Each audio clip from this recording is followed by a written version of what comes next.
The sun hung mercilessly over Copper Ridge, a frontier town that seemed to exist purely out of stubbornness rather than any divine plan. Dust devils danced between the weathered buildings, and the air shimmered with heat that made even breathing feel like work.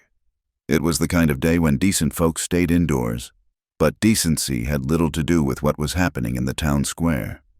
Clara May Henderson stood on the makeshift platform, her once cherished blue cotton dress now faded to the color of a storm-worn sky. She kept her chin up, though her legs trembled beneath the fabric. 23 summers old, with auburn hair that caught fire in the harsh light. She was the last woman standing at what the locals called a matrimonial auction, though everyone knew it was just a prettier name for desperation. The auctioneer, a portly man named Josiah Wickham, mopped his brow with a yellowed handkerchief. His voice had grown hoarse from calling out the virtues of the women who'd come before Clara, women who'd found husbands among the miners, ranchers, and merchants who'd gathered with coins jingling in their pockets. "Gentlemen, we have here Miss Clara May Henderson," Wickham announced, though his enthusiasm had clearly waned. "Come all the way from Missouri. Can read and write. Knows her figures. Strong constitution. As you can see, skilled in household management and—" he paused, searching for selling points. "Has all her teeth." A few men in the crowd chuckled, but most had already turned their attention elsewhere. The best prospects had been claimed hours ago. The young widow with 2 strong sons who could work a field. The school teacher from back east with her trunk full of books. Even the shy German girl who spoke little English but whose bread-making skills were legendary even after just one church social. Clara had watched them all step down from the platform into their new lives. Some with hope in their eyes, others with resignation. Now she stood alone, the afternoon shadows growing long, making her feel even more isolated. "Do I hear $5? Wickham called out, his voice cracking. $5 for a wife who can keep a home, raise children, stand by a man through drought and plenty." Silence. The men who remained were the dregs, those too drunk to bid earlier, too poor to compete, or simply there for the spectacle. Clara recognized the type from her journey west, men who looked at women like they were examining livestock, calculating worth in terms of labor and breeding potential. $3 then. Wickham attempted, sweat now pouring freely down his face. Surely a bargain at $3. An old miner near the front spat tobacco juice into the dust. "She's too skinny," he declared. "Them narrow hips ain't made for birthing." Clara's hands clenched in her skirts, but she kept her expression neutral. She'd learned on the wagon train that showing hurt only invited more cruelty. "Now, Ezra, that's no way to speak," Wickham chided weakly. "Miss Henderson is a lady of good character. Character don't plow fields." Another voice interrupted. "And it sure don't survive a Kansas winter." The crowd was growing restless. Some men were already drifting away, heading for the saloons that promised easier company. Clara felt a familiar tightness in her chest, the same feeling she'd had when her father died and left nothing but debts. When the bank took their farm, when she'd spent her last dollar on passage to this town that promised new beginnings. $2, Wickham said, desperation creeping into his voice. "Surely someone—" "Wickham, give it up," called out the sheriff from his spot in the shade.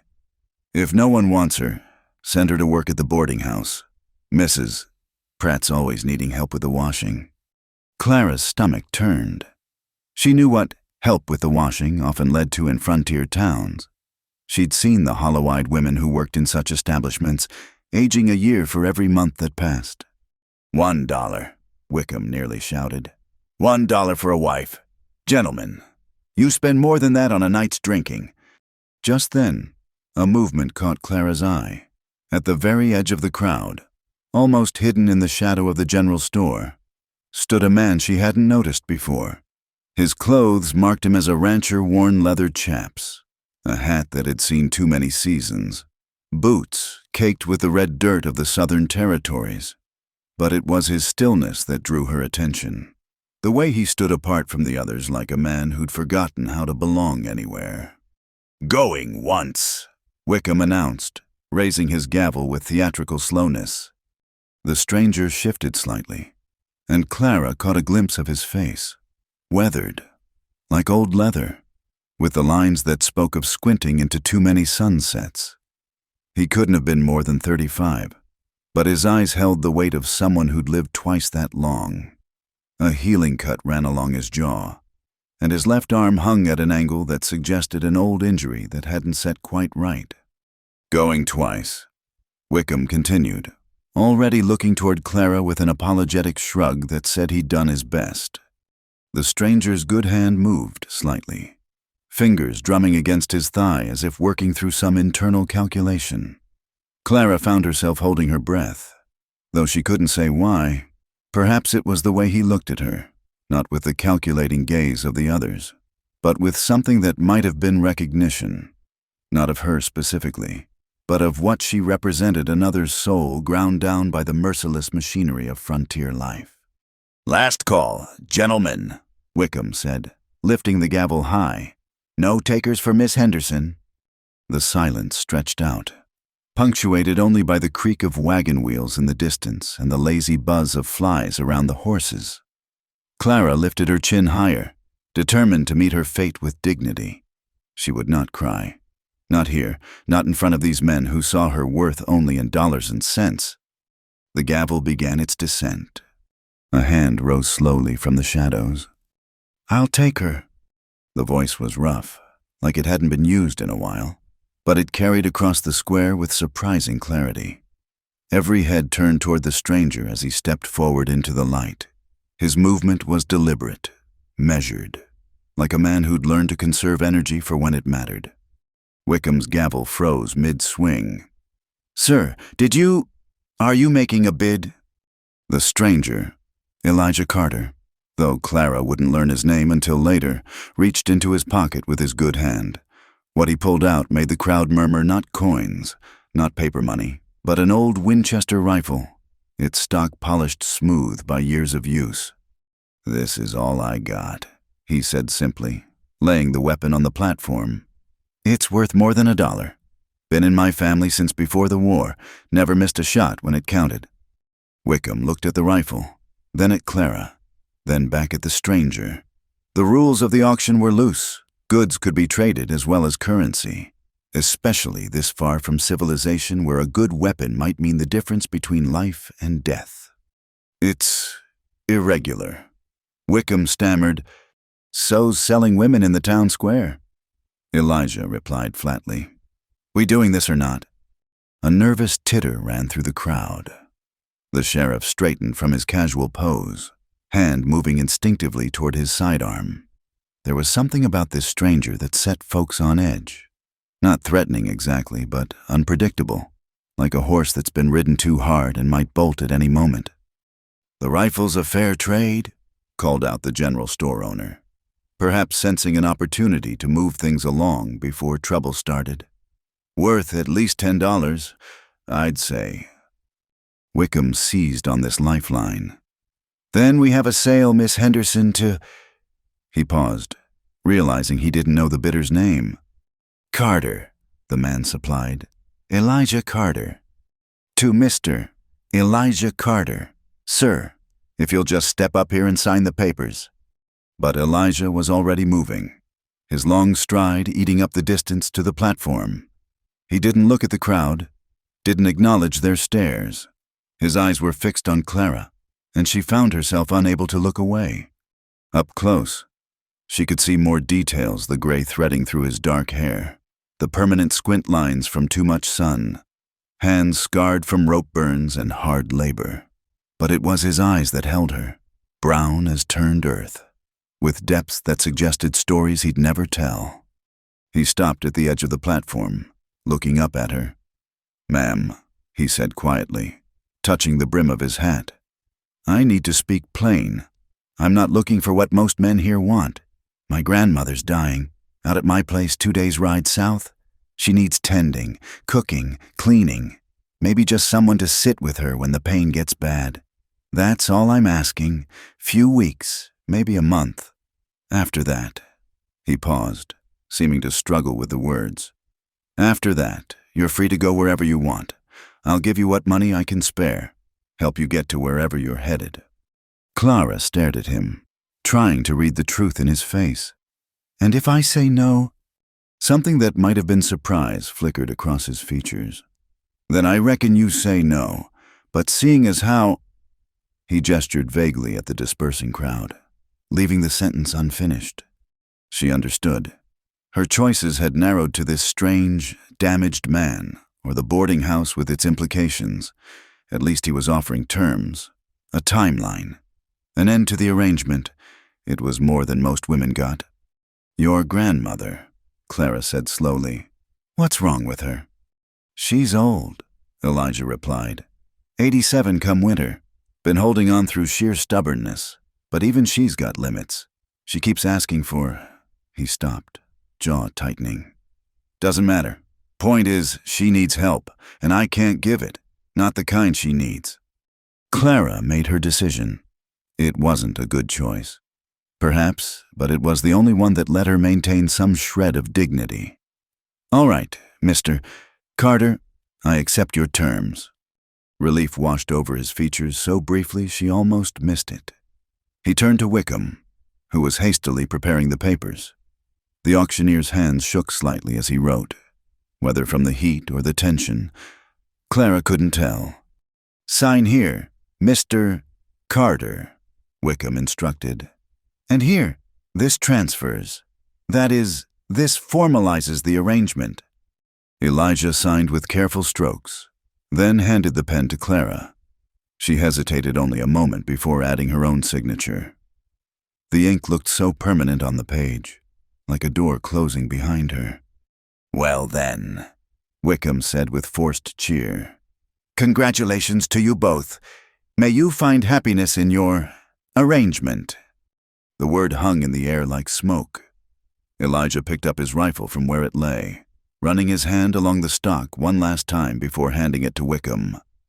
Take care of it, he said. It's killed its share of men who needed killing.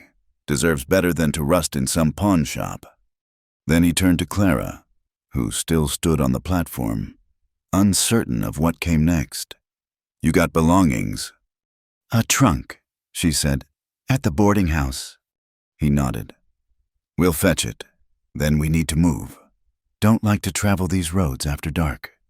He offered his hand to help her down from the platform. After a moment's hesitation, she took it. His palm was calloused and warm, the grip firm but not crushing. He released her hand the moment her feet touched the ground, stepping back as if suddenly aware of the intimacy of the gesture. As they walked through the thinning crowd toward the boarding house, Clara caught fragments of conversation. Fool's trade, giving up a Winchester for that scarecrow.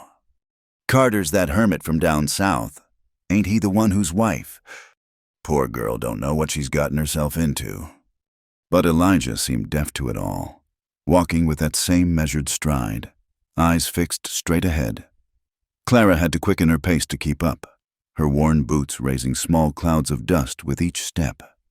The boarding house loomed ahead, and with it, the beginning of whatever strange chapter her life had just entered. As they reached the door, Elijah finally spoke again.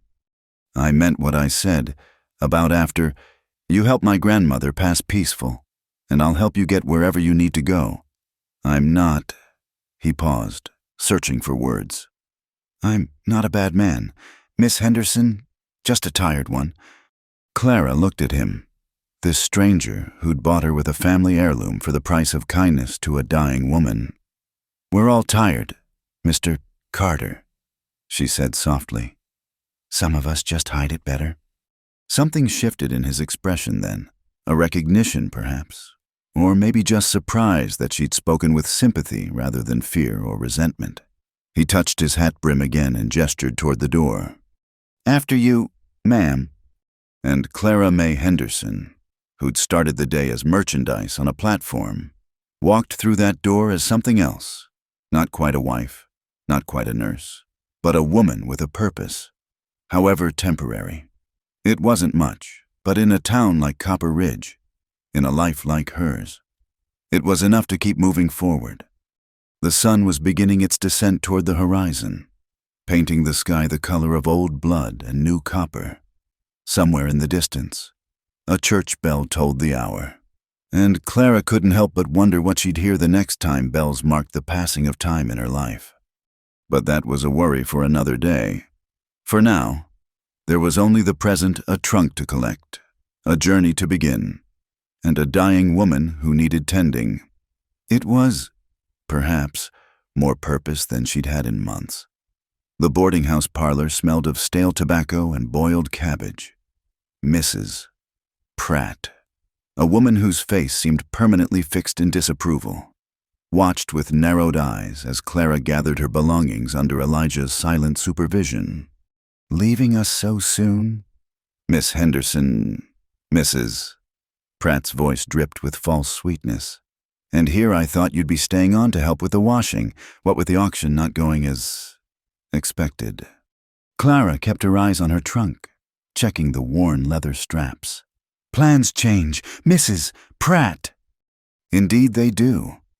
The older woman's gaze shifted to Elijah, who stood by the door like a man ready to bolt. "Mr. Carter, isn't it I heard about your purchase? Quite irregular. Trading a Winchester for a wife." "Not a wife," Elijah said flatly. "A caretaker for my grandmother." "Mrs." Pratt's eyebrows rose. "Of course. How noble." She turned back to Clara. "You're paid up through tomorrow. Dear, no refunds. Naturally." "Naturally," Clara echoed, hefting her trunk. It wasn't heavy. Everything she owned fit too easily into that battered case. Elijah stepped forward, reaching for the trunk with his good arm. "I'll take that." "I can manage," Clara said quickly, but he'd already grasped the handle.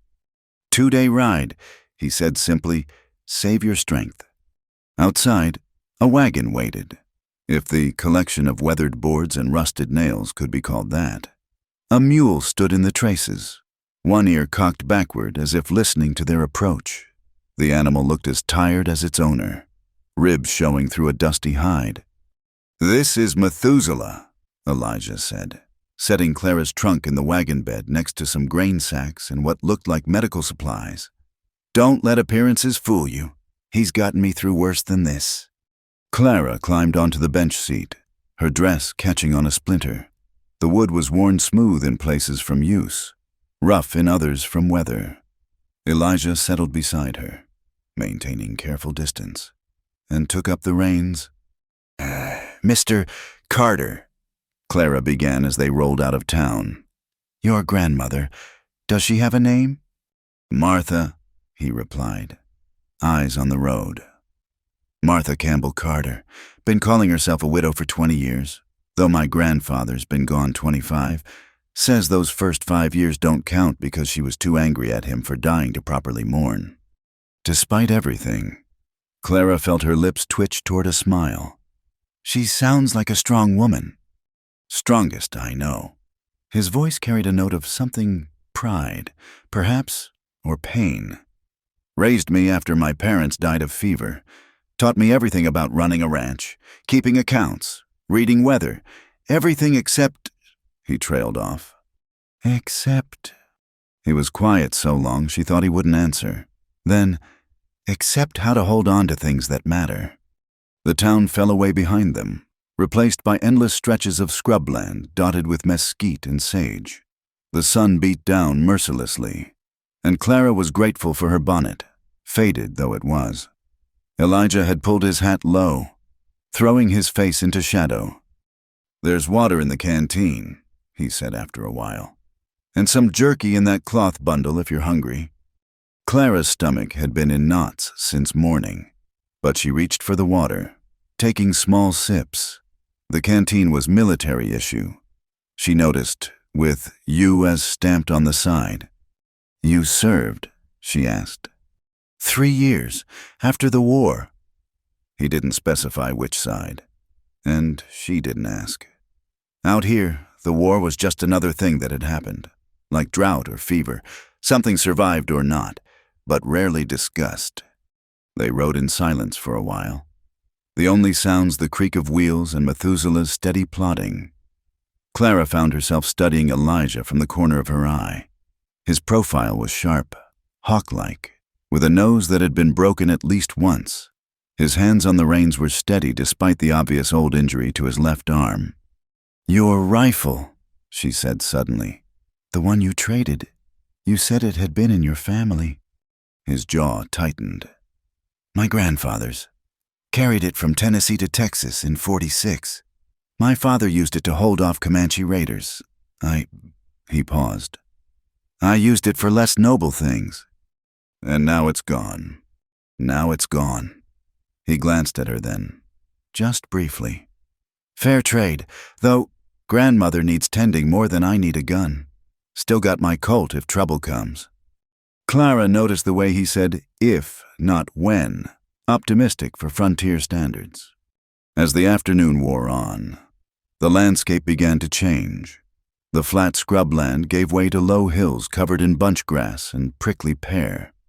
Elijah guided the wagon with practiced ease around the worst of the ruts, though Clara still found herself gripping the seat as they jolted along. "We'll camp tonight at Coyote Springs," he said as the sun began its descent. "There's usually water this time of year. Tomorrow we'll reach the ranch by late afternoon." "What's it like, your ranch?" He was quiet again, considering. "It's not much. 160 acres, most of it scrub. House needs work. Roof leaks when it rains, though that hasn't been a problem lately.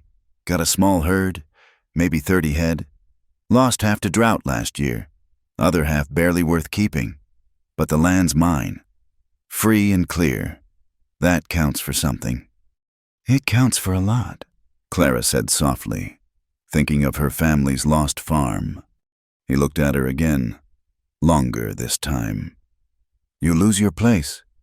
"My father's farm, after he died, the bank." She shrugged. "It's a common story." Too common. There was unexpected sympathy in his voice. "This life takes more than it gives." "Then why stay?"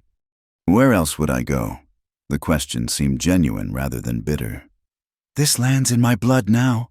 Can't imagine waking up without seeing that big sky, even if what's under it is hard and dry and unforgiving." They reached Coyote Springs as the sun touched the horizon. It wasn't much. A cluster of cottonwoods around a natural spring that seeped from the rocks.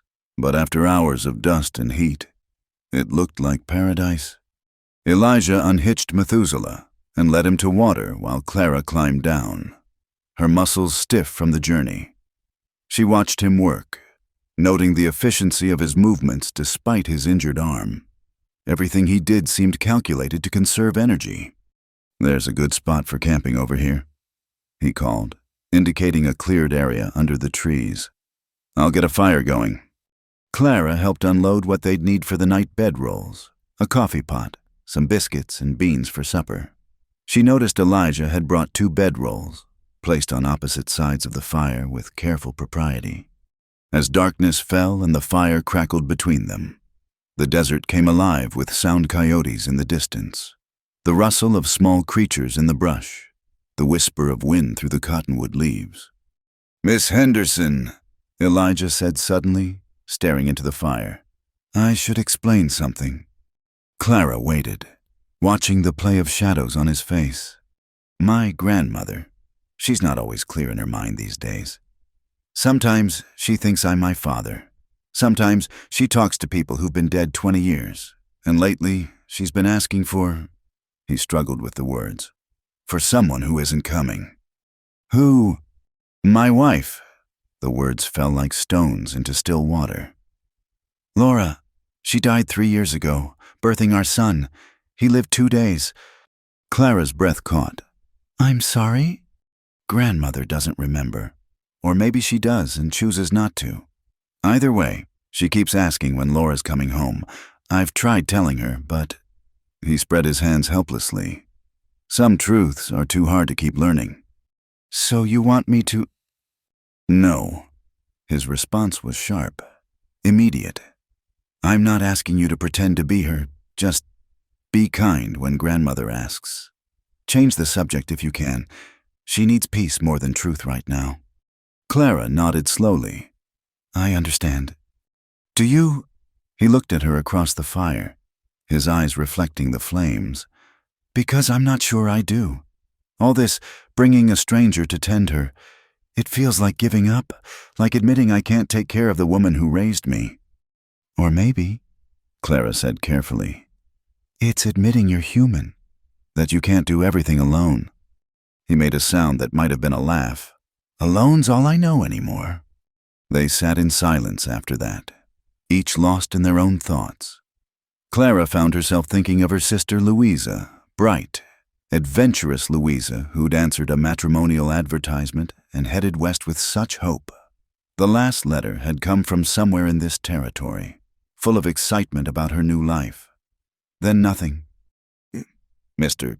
Carter," she said, "do you know many of the other ranchers around here?" "Some. Why?" "I had a sister who came out this way, about 4 years ago. Louisa Whitmore. Well, Henderson was her maiden name. She married a rancher, but I never knew exactly where." Elijah's stillness was different now, charged somehow. "Whitmore," he repeated slowly. "Samuel Whitmore's place is about 10 miles north of mine. Was. Anyway, he died 2 winters ago." Clara's heart began to race. "And his wife?" "I'm sorry." His voice was gentle. "She died the summer before he did. Childbed fever. I didn't know her well. Samuel kept to himself mostly. But I remember she was kind. Brought my grandmother preserves once." Clara closed her eyes, grief washing over her fresh despite having suspected this outcome.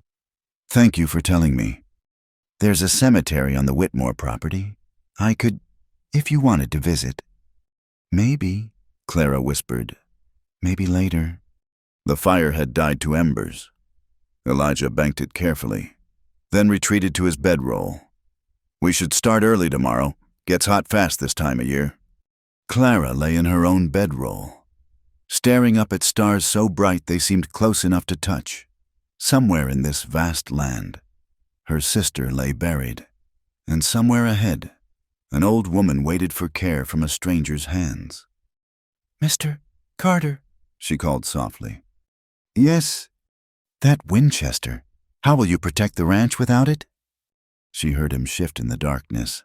"Still got the Colt, like I said. And truth is, Miss Henderson, the things that threaten us most out here, drought, disease, loneliness, can't be stopped with bullets anyway." Sleep came slowly, filled with dreams of auctions and graves and old women calling for daughters who would never come home. When she woke in the pre-dawn darkness, Elijah was already up, loading the wagon by lamplight. "Coffee's hot," he said without turning. "We've got ground to cover." As they prepared to leave Coyote Springs, Clara noticed something different about him in the morning light. The hard edges seemed softer somehow, as if the act of confession in the firelight had eased some internal pressure. Or perhaps it was simply her imagination, wanting to see kindness in this strange, damaged man who'd traded his grandfather's rifle for a stranger's help. The second day's journey took them higher into the hills, where the air grew marginally cooler and small streams cut through narrow valleys. Elijah pointed out landmarks. Buzzard Rock, where a whole wagon train had died of thirst in '67. Devil's Backbone Ridge, where Apache raiders used to watch for travelers. The burned ruins of the old Jameson place, testament to how quickly fortunes could turn in this unforgiving land. "Almost there," he said as the sun reached its zenith. "Just over that rise." Clara braced herself for whatever awaited. The dying woman, the failing ranch, the weight of her sister's proximity in death if not in life. But as they crested the hill, and she saw the small house nestled in the valley below, something unexpected stirred in her chest. It wasn't much, as Elijah had warned.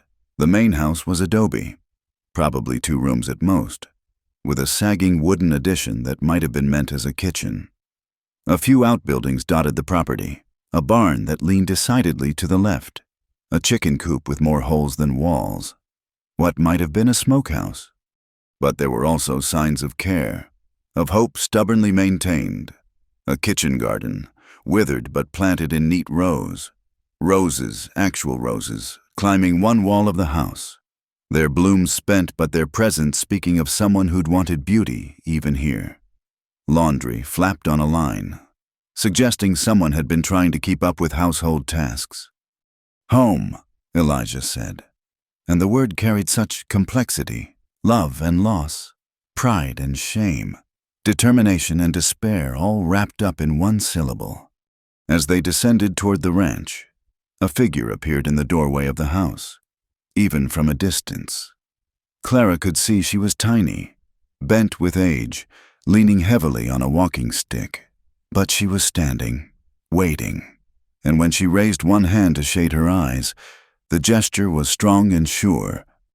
"That's her," Elijah said unnecessarily. "That's grandmother." And Clara May Henderson, who'd started this journey as purchased goods, who'd discovered her sister's fate around a campfire, who'd slept under stars with a broken stranger, prepared herself for whatever came next. She smoothed her dusty dress, adjusted her bonnet, and lifted her chin. After all, she'd survived an auction, a 2-day journey, and the death of old dreams. Surely she could handle one fierce old woman and her haunted grandson. Surely she could offer comfort without losing herself in the process. The wagon rolled on, carrying them toward the small adobe house where Martha Campbell Carter waited, toward whatever strange chapter was about to begin in all their intertwined stories. The wagon wheels had barely stopped turning when Martha Campbell Carter called out in a voice surprisingly strong for someone supposedly on death's doorstep. "Elijah Samuel Carter, your late supper was 2 hours ago, and you know I don't hold meals for stragglers." Elijah's shoulders relaxed slightly as he helped Clara down from the wagon. "Sorry, grandmother. Roads were rough." "Roads are always rough. That's why they're called roads and not carpets." The old woman squinted at Clara, leaning heavily on her walking stick. "And who's this? Don't tell me you've been picking up strays again. We've barely enough to feed ourselves." "This is Miss Henderson," Elijah said carefully. "She's come to help with the house for a while." Martha's sharp eyes narrowed further. "Help I've been managing this house since before you were born. Boy, don't need help now." Clara stepped forward, instinctively understanding that showing weakness to this woman would be like bleeding in front of a wildcat. "Mrs. Carter, I'm not here to take over anything. I'm just an extra pair of hands, if you'll have me." Martha studied her for a long moment, taking in the worn dress, the dust-covered bonnet, the straight spine despite obvious exhaustion. "Henderson," she mused. "Knew some Hendersons back in Tennessee. Good people, mostly. You got Tennessee in you. Girl. Missouri, ma'am. But my grandparents came from Tennessee." That'll do, I suppose." She turned her attention back to Elijah. "Well, don't just stand there like a fence post. Get her things inside, and you," she pointed her stick at Clara, "might as well come see what you've gotten yourself into." The inside of the house was a study in contrasts, clean but worn, organized but clearly overwhelmed by the accumulation of decades. The main room served as both kitchen and living space, with a massive iron stove dominating one wall and a collection of mismatched furniture filling the rest. Everything spoke of make do and mend, curtains patched with different fabrics, chairs reinforced with wire and hope, a rug made from braided scraps. But there were also touches of unexpected beauty. A shelf held books, their spines faded but carefully maintained. Dried flowers hung from the rafters. A quilt of intricate design covered a rocking chair, its colors still vibrant despite obvious age. "Laura made that," Martha said, noticing Clara's gaze. "Had an eye for color. That girl could make something beautiful out of nothing but scraps and determination." Clara saw Elijah stiffen in the doorway, her trunk in his arms. Martha either didn't notice or chose to ignore it. "Put that in the lean-to," Martha directed. "That's where she'll sleep. Unless..." She turned to Clara with a sly look. "You're his wife. Boy's been mighty close-mouthed about why he brought you here." "No, ma'am," Clara said quickly. "I'm just here to help." "Help?" Martha repeated the word like she was tasting it. "Well, we'll see about that. Can you cook?" "Yes, ma'am." "Without burning everything?" "Most days." "Can you deal with chickens, nasty, spiteful creatures? But they lay eggs when they're minded to." "I've handled chickens." "What about mending, washing, keeping house when the dust tries to bury everything daily?" "All of that, Mrs. Carter." Martha nodded slowly. "Well then, might be you'll do after all." She moved toward the stove with surprising agility for someone using a walking stick. "You hungry? There's beans and cornbread. Nothing fancy, but it fills the hollow spaces." "Thank you, but—" "Wasn't really a question. Girl, you're skin and bones as it is. Sit." She pointed imperiously at the table. "You too, Elijah, and then you can explain why you traded your grandfather's Winchester for household help." "Yes, I heard about that. Mary Perkins's boy rode by this afternoon, full of gossip from town." Elijah sat heavily, his face expressionless. "Grandmother." "Don't grandmother me. That rifle's been in this family longer than you've been alive. Your grandfather would spin in his grave if he knew." "He'd understand." Elijah cut in, his voice sharper than Clara had heard it. "He'd understand doing what needs doing to take care of family." Martha's hands stilled on the pot she was stirring. For a moment, the only sound was the pop of wood in the stove. Then she resumed her task, but her movements were gentler. "Perhaps he would," she conceded. "Man was always too soft for his own good. It's why I married him." She served up the simple meal with practiced efficiency. Clara found herself surprisingly hungry, the beans flavored with salt pork and herbs that spoke of long experience making do with little. The cornbread was heavy but filling, and the cool water from the well tasted better than anything she'd had in town. "So," Martha said, settling into her own chair with obvious relief. "Missouri. What brings a Missouri girl to this to this challenging territory?" Clara chose her words carefully. "Looking for a new start? Ma'am, same as most folks out here." "Running from something or toward something? Maybe both." Martha cackled. "Honest answer. I like that. Most people out here lie prettier than a politician at election time." She turned to Elijah. "You check the stock." "I'll do it after supper." "And the fence in the north pasture, tomorrow." "That fence has been tomorrow for 3 weeks now." "I know. Grandmother."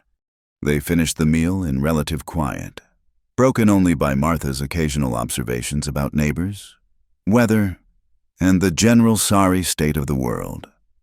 Clara noticed how Elijah seemed to shrink in his grandmother's presence, becoming younger, more uncertain. The competent man who'd navigated the dangerous roads became a boy seeking approval he rarely received. After supper, Elijah escaped to tend the animals, leaving Clara to help Martha clear the table.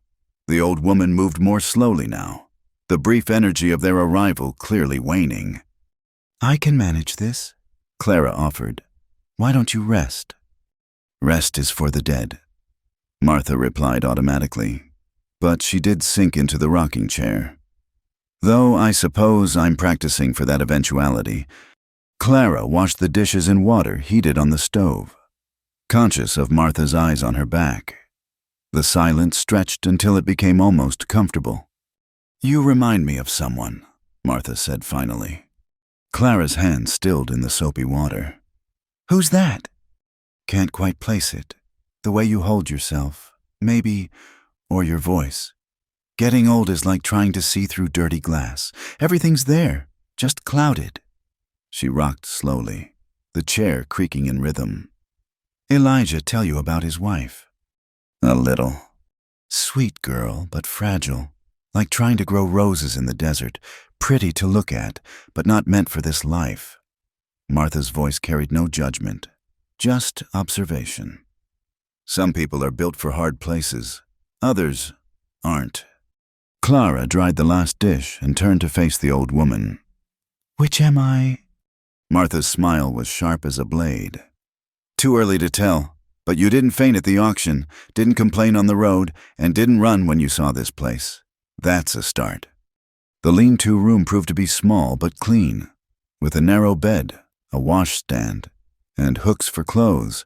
Someone, Elijah, presumably, had put fresh linens on the bed and filled the pitcher with water. Clara unpacked her few belongings, hanging her spare dress and placing her mother's Bible on the small shelf by the bed. Through the thin walls, she could hear Martha moving about, the tap of her walking stick on the floor. Then Elijah's voice, low and indistinct, followed by Martha's sharper tones. They were discussing something, possibly arguing, but Clara couldn't make out the words. She stepped outside, needing air after the closeness of the day. The desert evening was painting itself in purples and golds, and the temperature had dropped to something almost pleasant. She found herself walking toward a small rise behind the house, drawn by the view. From the top, she could see the whole of Elijah's domain, the struggling ranch, the distant hills, the vast emptiness that was both terrifying and oddly comforting. No crowds here, no auctions, no false sympathies, just land and sky and the constant challenge of survival. It's not much to look at. She turned to find Elijah behind her, his approach silent as a shadow. He'd removed his hat, and the evening light caught the silver in his hair. "It's peaceful," Clara countered. "That's one word for it." He stood beside her, careful to maintain proper distance. "Isolated" is another, unforgiving, harsh. "You love it, though." He glanced at her, surprised. "What makes you say that?" "The way you talked about it on the road, the way you notice every plant, every rock formation. You're rooted here. Roots can be a trap as much as an anchor." He picked up a small stone, turned it over in his fingers. "Laura hated it here. Oh, she tried to pretend otherwise. But I could see. Every dust storm, every failed crop, every calf we lost, it wore her down like water on stone." "I'm sorry." "Don't be. It wasn't your doing." He threw the stone into the gathering darkness. "Besides, she's past caring now." They stood in silence as the first stars appeared.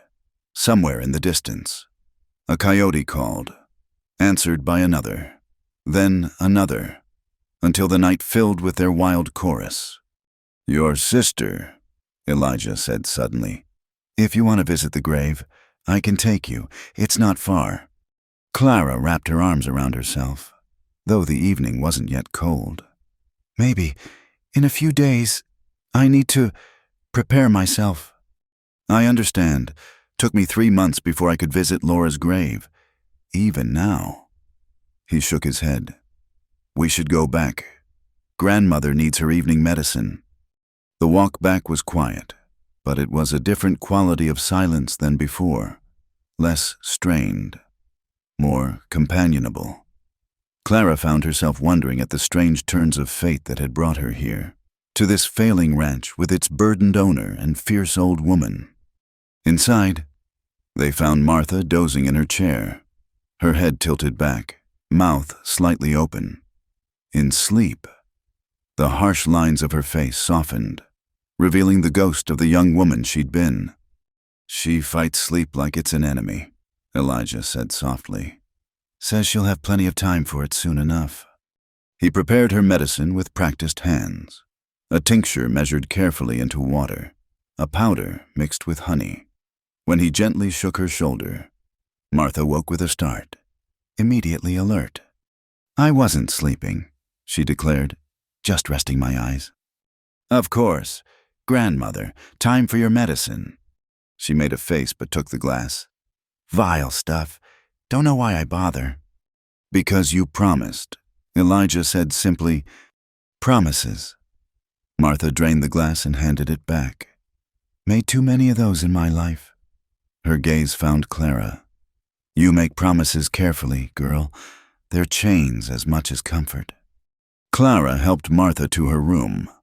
a process the old woman protested every step of despite her obvious fatigue. The bedroom was sparse but clean, dominated by a bed with an iron frame and another of those beautiful quilts. "I can manage from here," Martha said firmly. "Been putting myself to bed for longer than you've been alive. If you need anything in the night—" "I won't," but her tone had gentled slightly.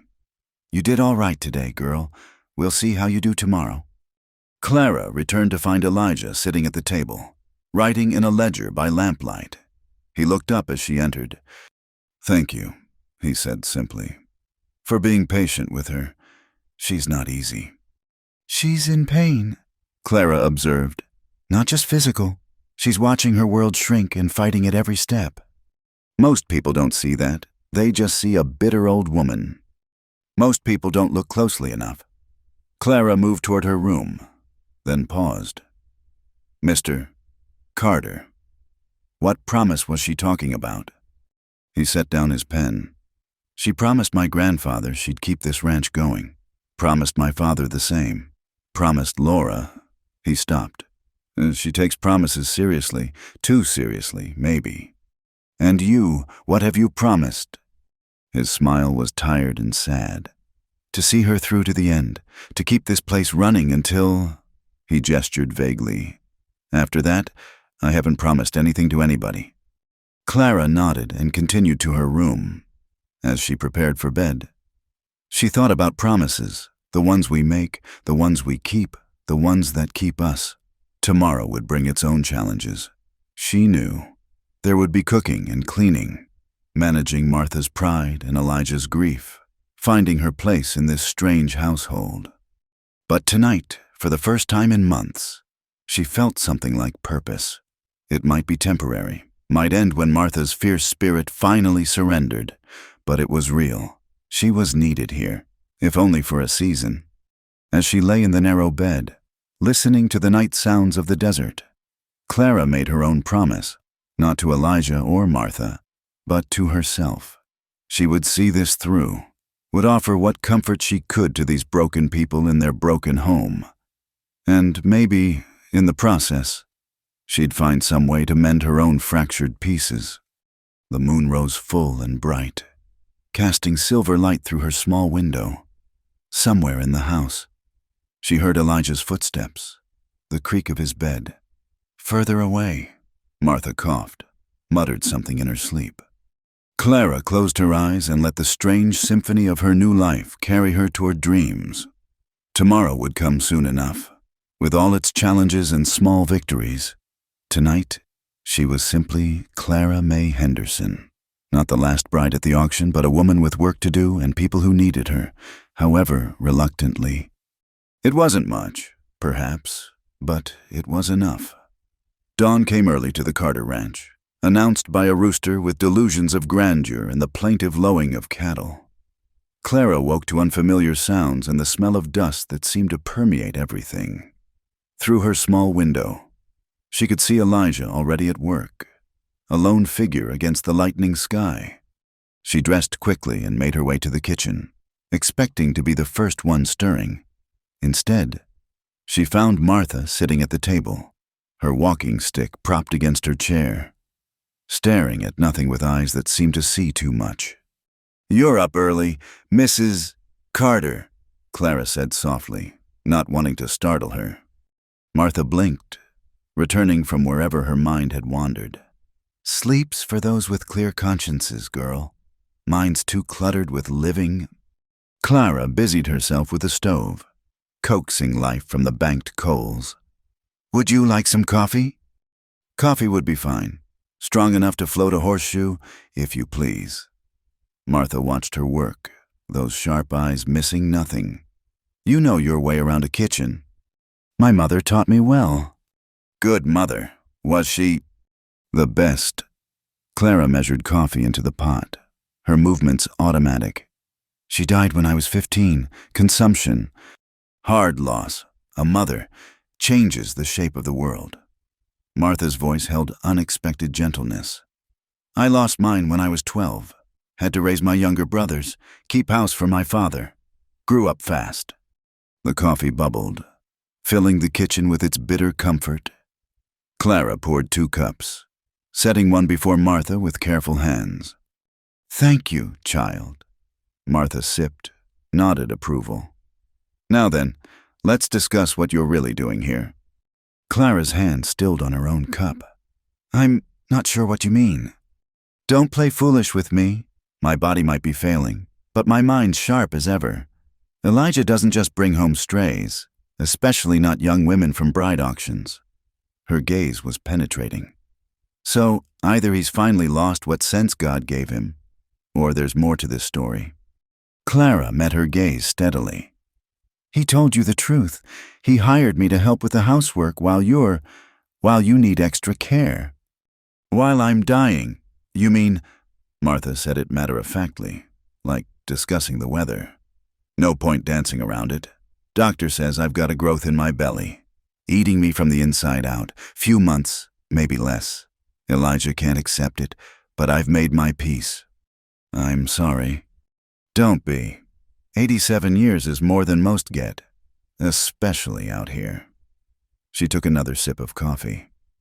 "What I want to know is why you agreed to come. Pretty girl like you, even thin as a rail, could have found better prospects than this falling down ranch and its broken inhabitants." Clara considered her words carefully. "Sometimes the best prospect isn't the obvious one."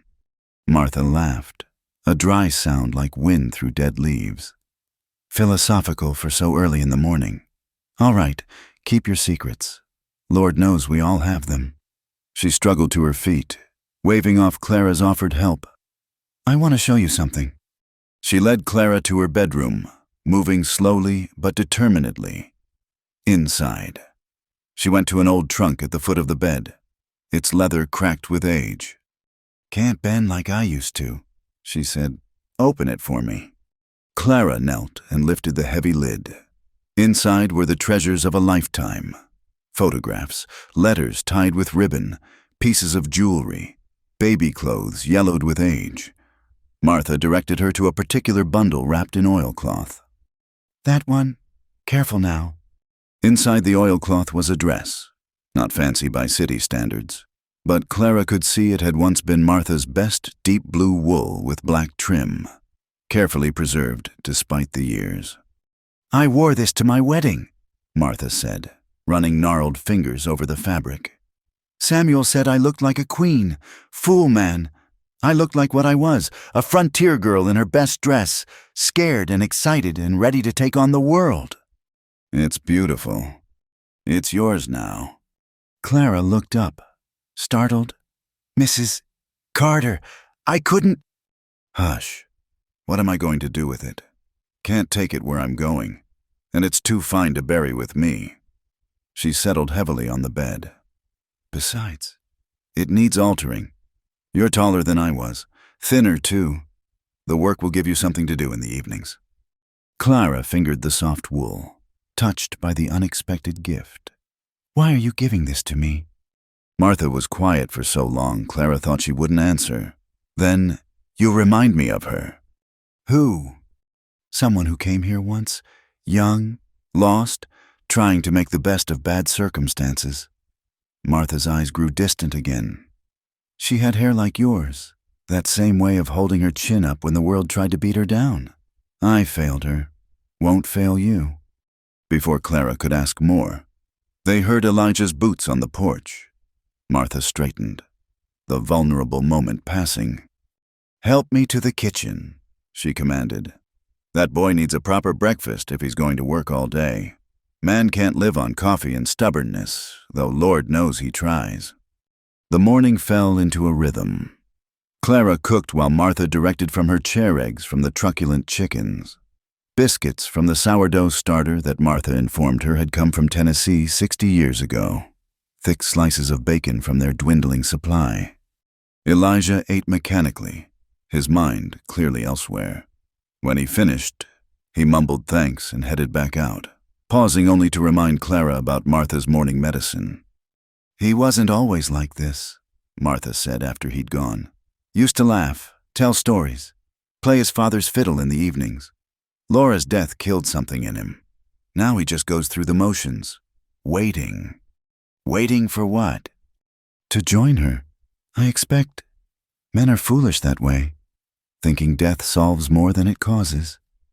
She pushed her plate away, most of her food untouched. The medicine girl might as well get it over with. Clara prepared the tincture as Elijah had shown her. Martha took it without complaint this time, though her face twisted at the taste. Vile stuff, she repeated.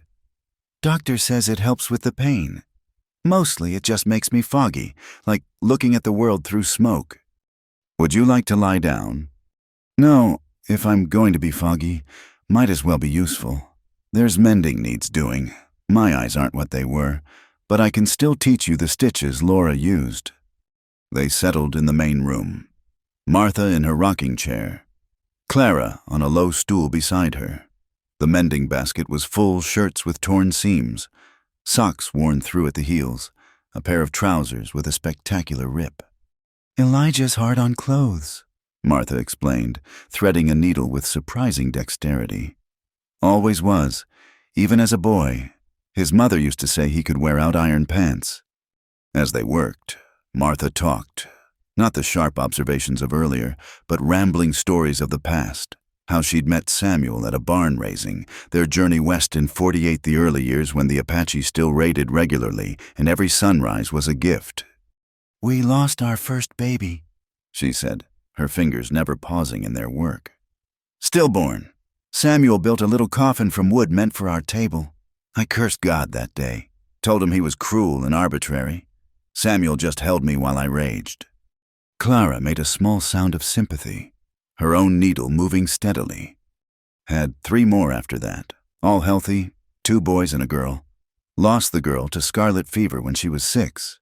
The boys grew up strong. Though Elijah's father was the elder. Good man, responsible, too responsible. Maybe, took every burden on himself, never learned to share the load. Like his son, Clara observed quietly. Martha's hands stilled. Yes, like his son. She resumed sewing. The other boy, Thomas, went east for schooling. Became a lawyer in Philadelphia. Sends money sometimes. Letters at Christmas. Haven't seen him in 15 years. That must be hard. It's life. Children grow up, make their choices. Can't hold them any more than you can hold the wind. She set aside the completed mending and reached for another piece. Tell me about your sister. The question caught Clara off guard. How did you... Elijah mentioned it. Said she might have been married to Samuel Whitmore. Martha's voice was carefully neutral. I knew that girl. Clara's breath caught. You did. Sweet thing. Came here a few times, bringing preserves like I told Elijah, but also just to talk. She was lonely. I think Samuel was a hard man. Not cruel exactly, but closed off. And she was so young, so far from home. What happened to her? Martha set down her sewing, meeting Clara's eyes directly. She came here one last time, heavy with child, scared, said the baby was coming too early, that something felt wrong. I told her to stay, that we'd send for the doctor. But Samuel arrived, angry that she'd left without telling him. Took her home. Clara's hands clenched in her lap. And then... She died 2 days later. The baby, too. Samuel buried them on his land.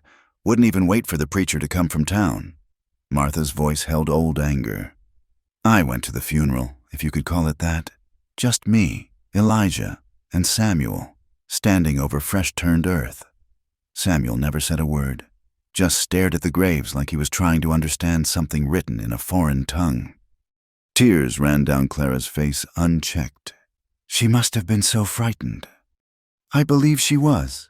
Martha reached out, covering Clara's hands with one of her own. I should have insisted she stay. Should have stood up to Samuel, but I didn't. And that's a weight I'll carry to my own grave. They sat in silence, joined by shared grief. Finally, Clara wiped her eyes. Thank you for telling me. You deserve to know. Martha picked up her sewing again. And maybe it's time someone knew. Secrets eat at you worse than any growth. The morning wore on. Clara found herself falling into the rhythm of the work, the simple repetition of needle and thread soothing. Martha dozed intermittently, the medicine taking its toll, but would wake with a start and resume talking as if no time had passed. Around noon, Clara went to prepare a light meal. She was slicing bread when she heard it, a thin, wavering melody floating through the window. She followed the sound to the porch and saw Elijah by the barn, fiddle tucked under his chin, playing something slow and mournful. "First time in 3 years," Martha said from behind her. Clara hadn't heard her approach. That was his father's fiddle, his grandfather's before that. Laura loved to hear him play. The music continued, notes of loss and longing that seemed to rise with the heat shimmer. Then, abruptly, it stopped. Elijah stood frozen for a moment before disappearing into the barn, fiddle still in hand. "He'll come around," Martha said, though she sounded uncertain. "Grief's like a wound, has to drain before it can heal." They ate a quiet lunch. Then Martha insisted on helping with the dishes despite Clara's protests. Afterward, the old woman's energy finally flagged completely. "I think I will lie down now," she admitted, "just for a bit." Clara helped her to bed, noting how light she'd become, like a bird with hollow bones. Martha gripped her hand as she settled against the pillows. "That dress," she said, "start altering it tonight. Don't wait. Waiting's what we do too much of out here." "I will," Clara promised. "Good girl." Martha's eyes were already closing. "You're stronger than she was. Stronger than Laura, too. I think this land, it needs strong women. Always has." Clara pulled the curtains against the afternoon sun and left Martha to rest. In the kitchen, she found Elijah had returned, sitting at the table with his ledger, columns of figures that seemed to bring him no comfort. "She told me about Louisa," Clara said quietly. He looked up, his expression unreadable. "I'm sorry for your loss." "She said she should have done more. We all should have done more." He returned to his figures. "Samuel was my nearest neighbor, but we rarely spoke. After it happened, he became even more isolated. Died alone. Probably welcomed it. Will you take me there to the graves?" "Tomorrow, if you'd like. It's a half-day's ride." He paused. "You should know. They're not marked. Samuel didn't believe in markers. Said the dead didn't need monuments." "I'll know," Clara said with quiet certainty. "I'll know where she is." The afternoon passed in small tasks, feeding chickens, gathering eggs, tending the kitchen garden that struggled despite Martha's best efforts. Clara found herself thinking of her sister, imagining her doing these same chores, fighting the same dust and heat and loneliness. As evening approached, she began preparing supper, a stew from the tough beef and whatever vegetables seemed salvageable. Elijah came and went, speaking little, the fiddle music of earlier seeming like a dream. Martha emerged as the sun set, moving carefully but under her own power. "Smells good," she pronounced, settling into her chair. "Simple food's best out here. Fancy cooking's for folks with time and money to waste." They ate together, the evening light painting everything golden. Martha managed more food than she had at breakfast, though Clara noticed her wince with each swallow. "The pain's worse in the evenings," Martha said, catching her look, like it knows the day's ending and wants to make its presence known. After supper and medicine, Martha returned to her chair while Clara cleaned up. Elijah disappeared outside again, drawn by the endless tasks of a failing ranch. "Fetch that dress," Martha instructed when Clara finished. "Time to start the alterations."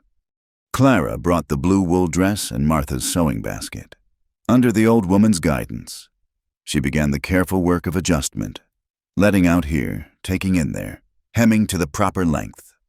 "You've got good hands," Martha observed. "Steady, patient.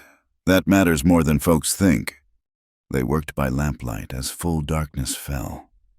Through the window, Clara could see Elijah moving between the buildings, a lantern making him a wandering star in the darkness. "Does he ever rest?" she asked. "Not anymore. Work keeps the thoughts at bay. He thinks, foolish notion. Thoughts always find a way in, especially in the quiet hours." Martha's fingers guided Clara's through a particularly tricky seam. "There, like that, small stitches, even pressure." The dress began to take shape, transforming from Martha's memory to Clara's reality. It was good work, satisfying in its concreteness after a day of intangible griefs and unspoken regrets. "I wore this dress for every important occasion," Martha said. "Baptisms, weddings, funerals. It's seen the full measure of life. Seems fitting it should see more. I don't know when I'll have occasion to wear it," Clara said. Martha smiled, that sharp expression softened by the lamplight. "Oh, you will. Life has a way of providing occasions. Wanted or not, best to be prepared." They worked until Martha's eyes began to droop. Clara helped her to bed again, the routine already becoming familiar. As she turned to go, Martha spoke once more. "Thank you, child, for listening, for understanding. It's been too long since another woman sat in this house, doing women's work, sharing women's talk. Thank you for trusting me with your stories. Stories are all we really leave behind," Martha said. "That and the people we've touched, for good or ill. Remember that." Clara returned to her own room but felt too restless for sleep. She stood at her window, looking out at the vast darkness punctuated by stars. Somewhere out there lay her sister's grave, unmarked but not forgotten. Somewhere closer, Elijah continued his lonely vigil against the dying of more than just the light. And here, in this small room that smelled of sage and ancient dust, Clara May Henderson, no longer the last bride at the auction but something harder to define, began to understand that she'd found more than just temporary employment. She'd found a place where her presence mattered, where her strength was needed, where the broken pieces of multiple lives might somehow fit together into something resembling wholeness. Tomorrow would bring the journey to Louisa's grave, with all its attendant grief. But tonight, there was the altered dress hanging on its hook, blue as distance, blue as sorrow, blue as the hope that persists despite all evidence to the contrary. Clara touched the soft wool once more, then prepared for bed. In the main house, she could hear Martha coughing, Elijah's footsteps on the porch, the sounds of a household settling for the night, imperfect but real. It was enough. For now, it was enough. The days settled into a rhythm as natural as breathing. Clara woke before dawn, coaxed life from the temperamental stove, and had coffee ready when Martha emerged from her room. Each morning, a little slower, a little more careful in her movements. Elijah was always already gone, out among the cattle or mending the endless fences, returning only for meals that he ate in distracted silence. It had been a week since Clara's arrival, and the sharp edges of strangeness had worn smooth. She knew now which floorboards creaked, how to angle the bucket just right to draw water from the well, which of Martha's expressions meant pain, and which meant she was about to deliver a particularly pointed observation. This morning, Clara was patching the kitchen curtains when she heard it, a low humming from the porch. She followed the sound and found Martha in a rocking chair, eyes closed, humming a melody Clara didn't recognize. "That's pretty," Clara said softly. "What is it?" Martha's eyes opened slowly. "Something my mother used to sing. Can't remember the words anymore, just the tune. Funny how music stays when everything else fades." Clara settled on the porch steps, enjoying the cool morning before the heat took hold. My mother sang while she worked, said it made the chores go faster. Smart woman, though out here, we need the chores to go slower. Not enough of them to fill all the hours we're given. Martha rocked steadily. "Elijah up at the north pasture. Since before sunrise." "That fence won't fix itself, no matter how many times he checks it." Martha's tone was dry, but not unkind. Boy needs something else to focus on besides work and worry. Clara had noticed the same thing. Elijah worked from dawn to dusk, pushing himself past exhaustion, as if he could outrun his ghosts through sheer effort. The only time she'd seen him truly still was that one moment with the fiddle, and that had ended as abruptly as it began.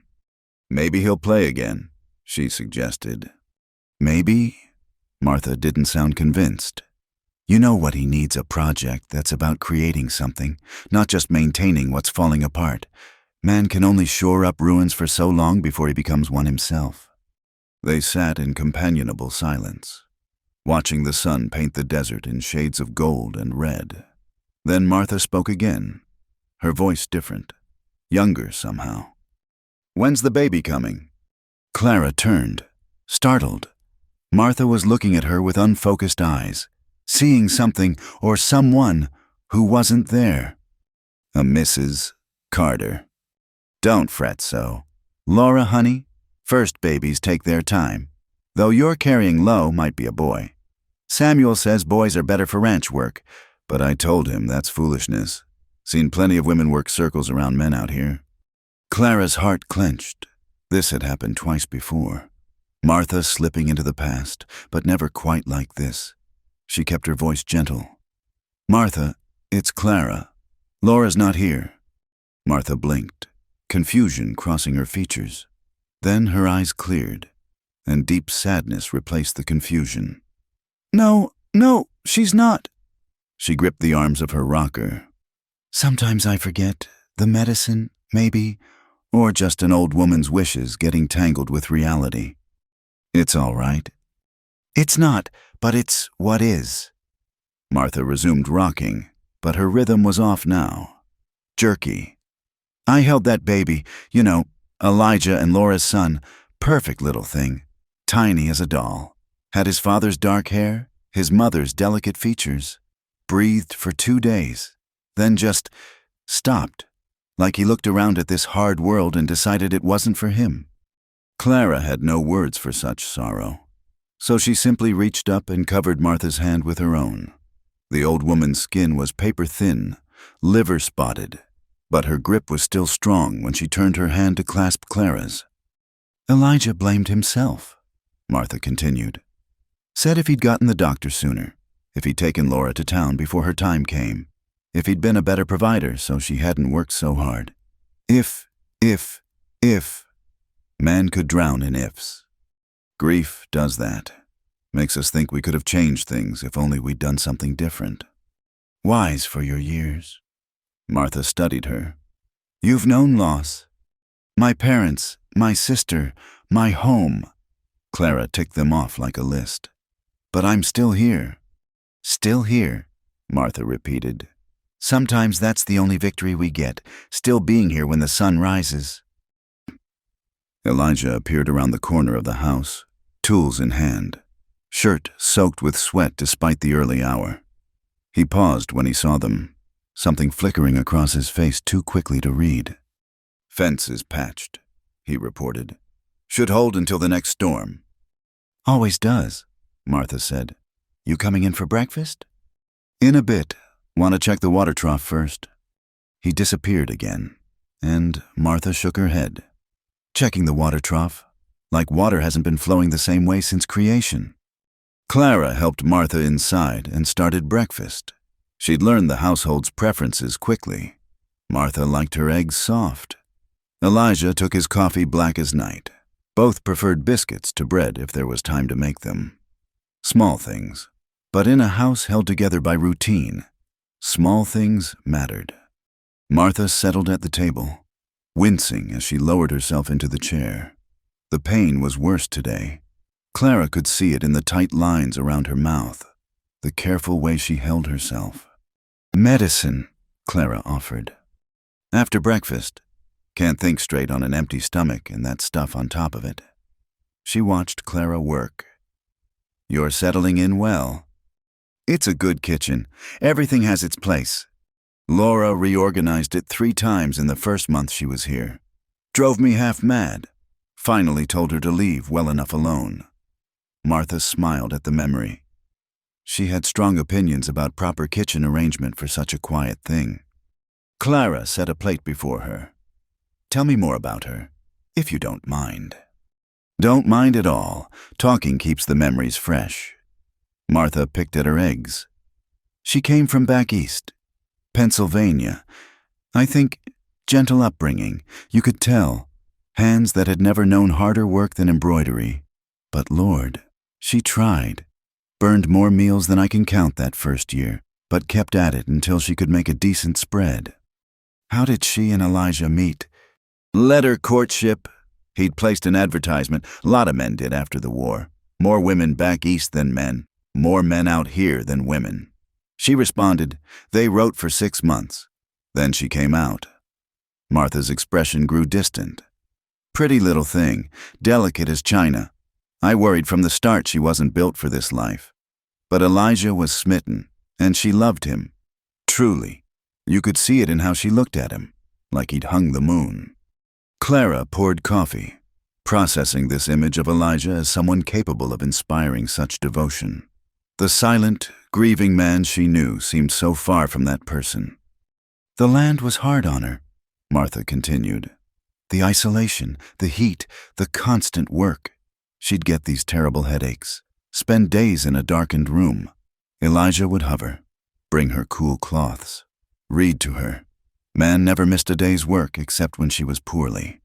She was lucky to have him. They were lucky to have each other, for the time they did." Martha pushed her plate away, most of the food untouched.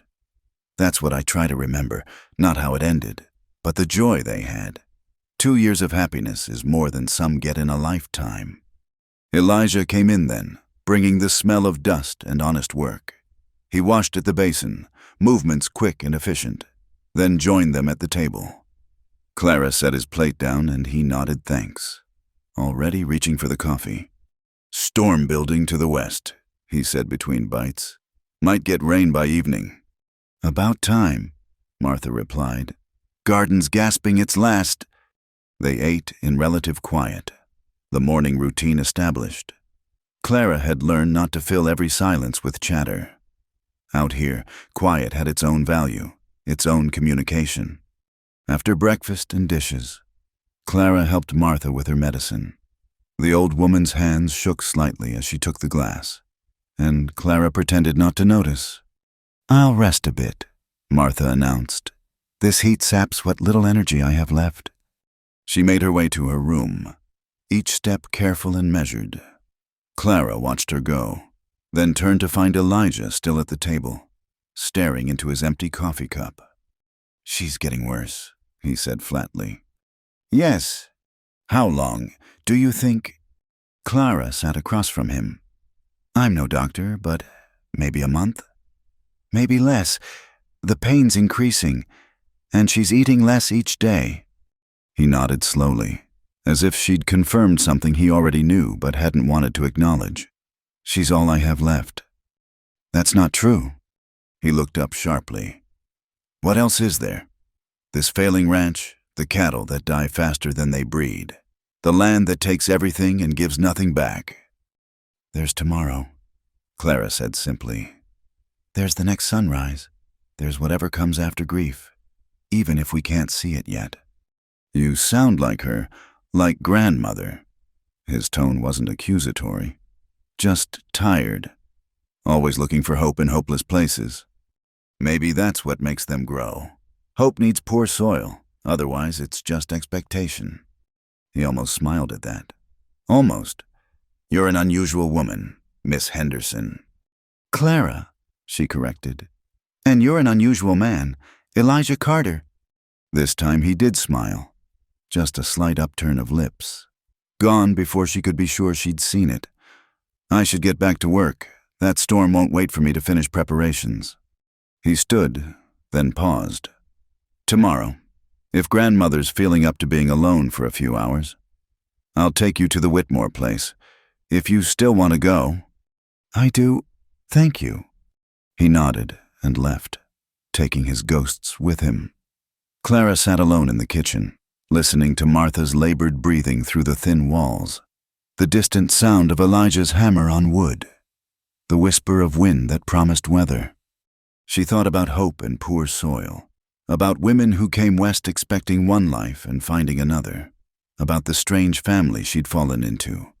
If family was what this was, perhaps that was too strong a word for their arrangement. But something was building here, fragile as the roses that climbed the house walls, stubborn as the woman who'd planted them. The morning stretched on. Clara did the mending Martha had taught her, each stitch a small victory against the forces of entropy that seemed to rule the desert. She made bread, the sourdough starter bubbling with 60 years of history. She tended the garden, coaxing water to the struggling plants, whispering encouragement like her mother used to do. "Clara," Martha's voice, thin but insistent. She hurried to the bedroom. Martha was sitting up, her face pale but determined. "Help me to the porch. I want to see this storm coming in." They made their slow way outside, Clara supporting most of Martha's weight. The western sky had darkened, clouds piling up like mountains of slate. The air felt charged, alive with possibility.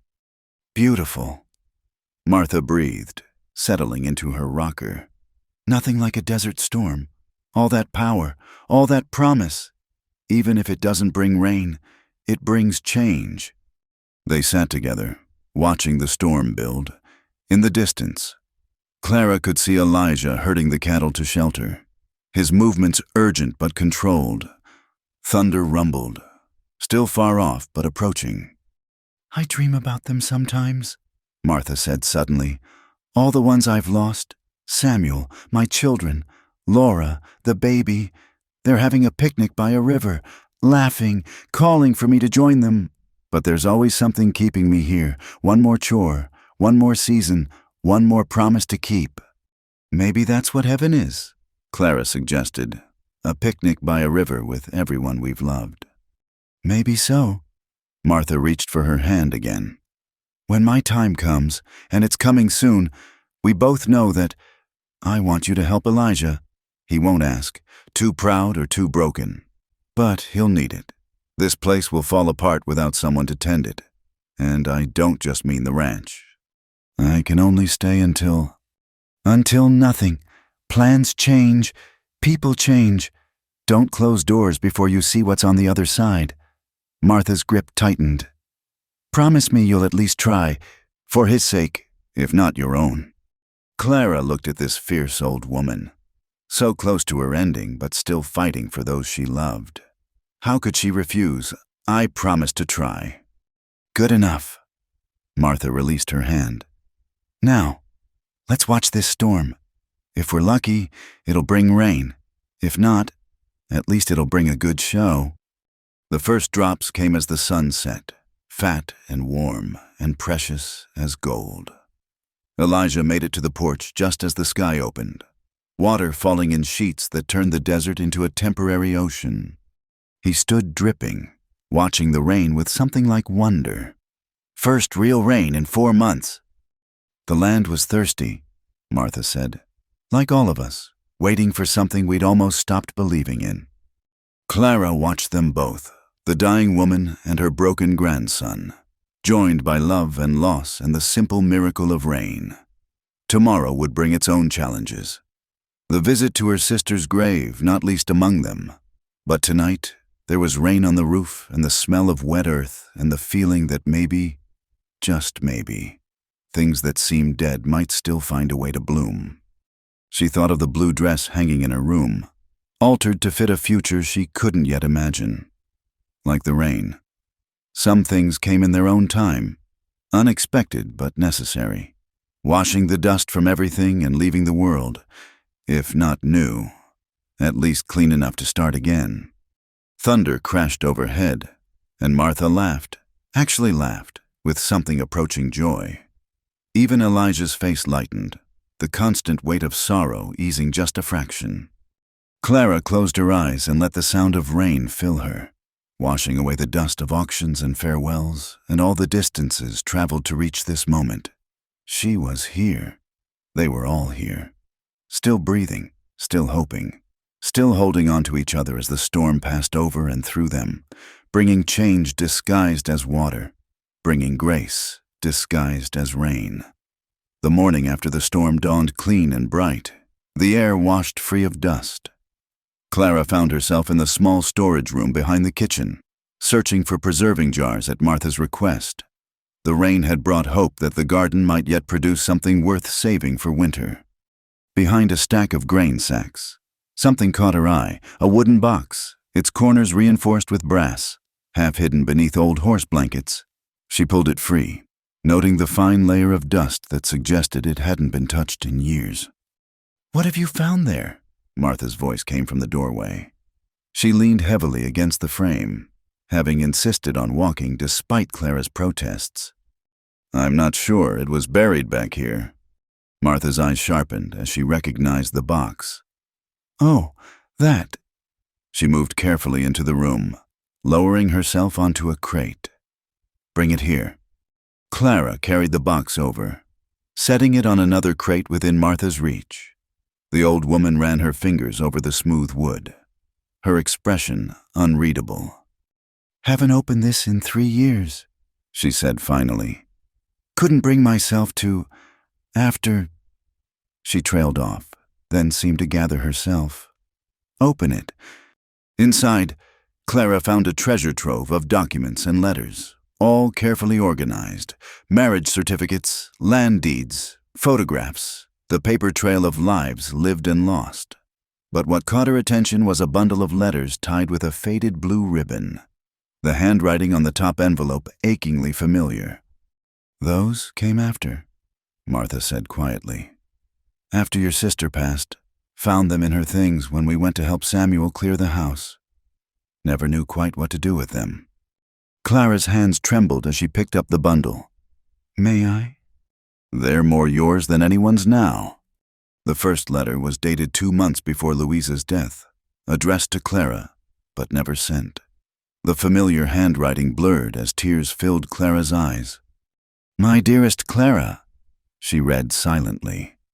"I write this knowing I may never send it, but needing to put words to paper all the same.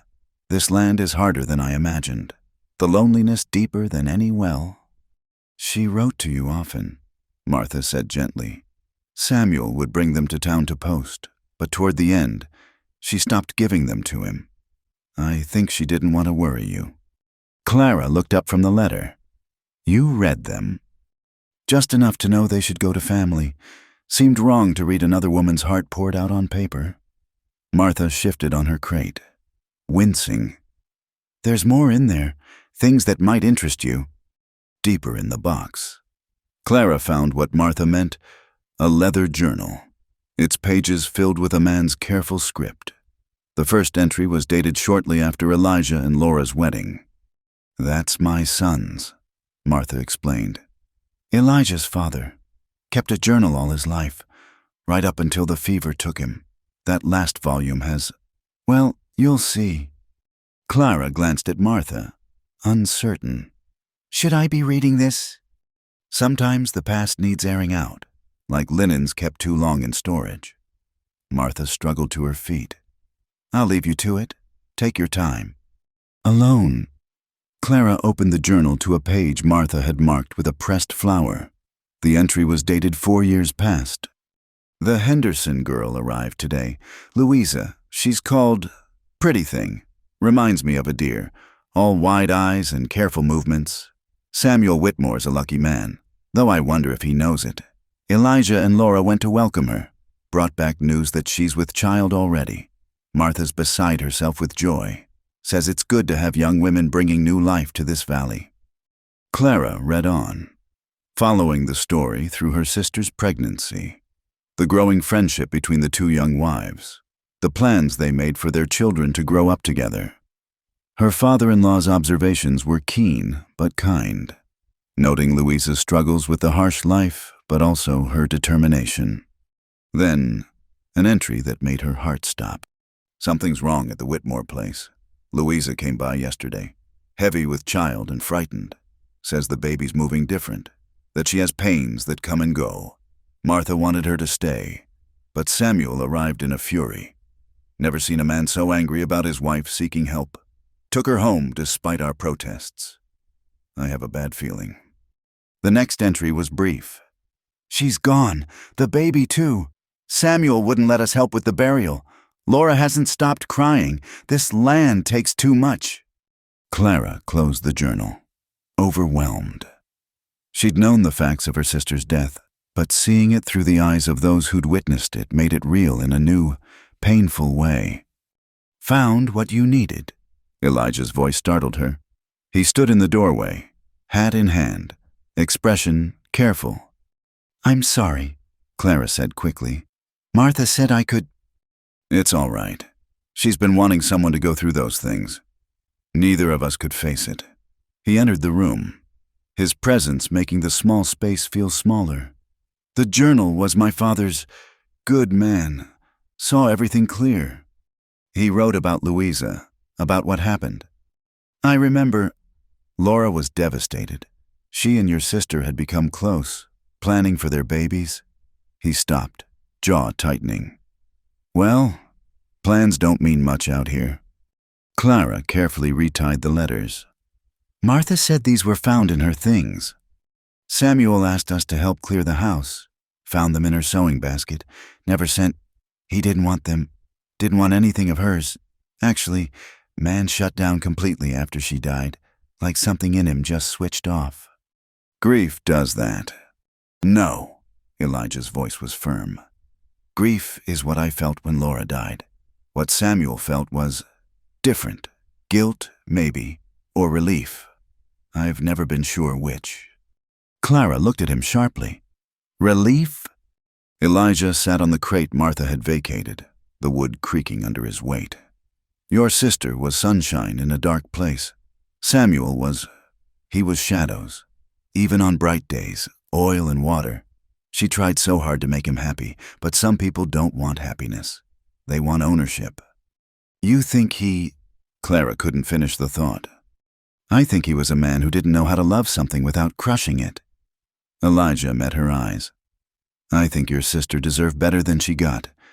I think we all failed her by not intervening sooner. They sat in silence, the weight of old failures pressing down. Finally, Elijah stirred. Tomorrow, if you still want to go, I'll take you there. To the graves. Grandmother's feeling better after the rain. Says she can manage alone for a few hours. Yes, Clara said softly. I need to see where she rests. He nodded and stood. Best get these things put away before grandmother comes looking. She'll work herself into a state if she thinks she's left you alone too long with painful memories. Together they returned the items to the box, handling the fragments of lost lives with careful hands. As Elijah lifted the box back to its hiding place, something fell out, a small daguerreotype Clara hadn't noticed before.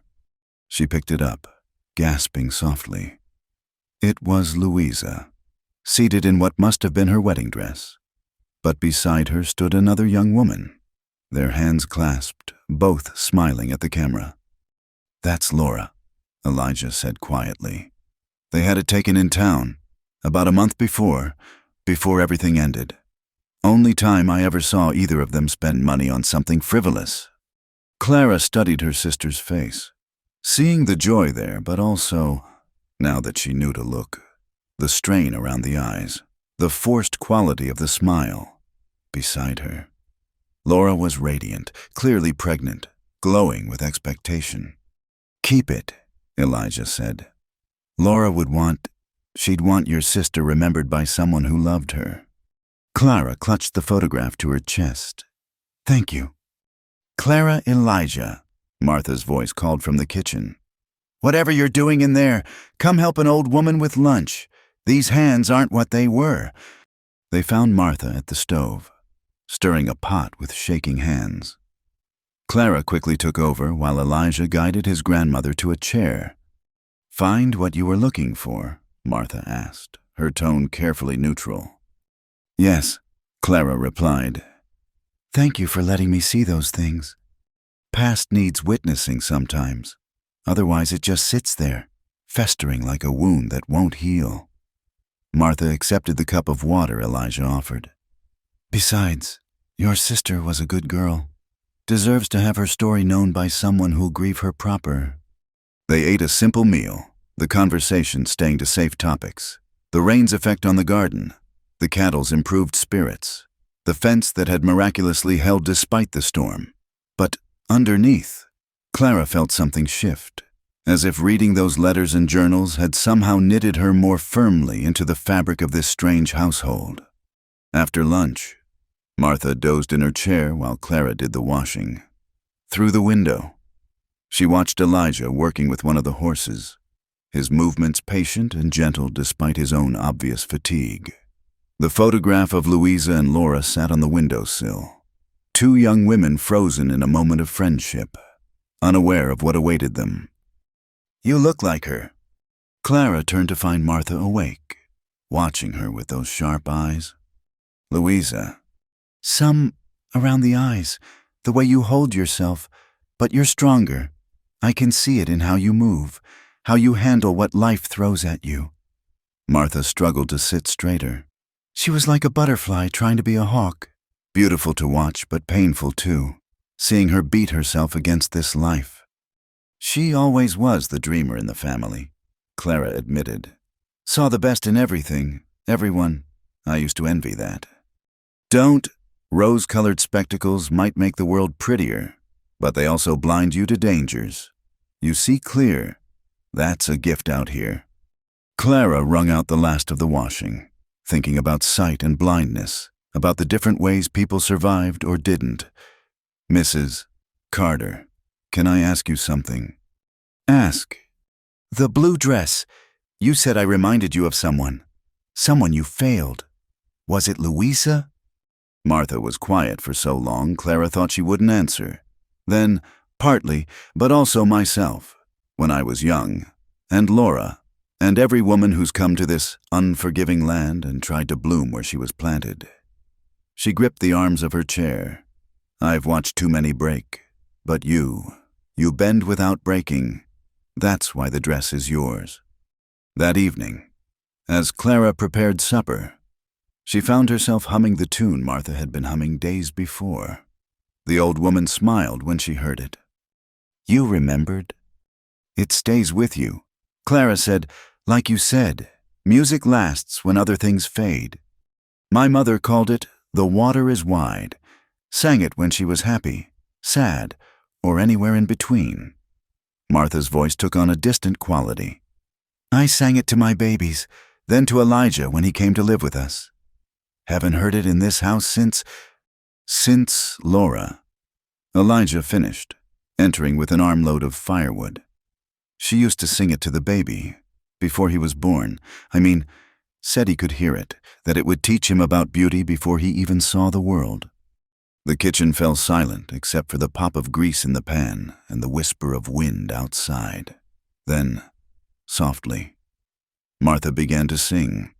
"The water is wide, I cannot get o'er, neither have I wings to fly. Give me a boat that can carry two, and both shall row.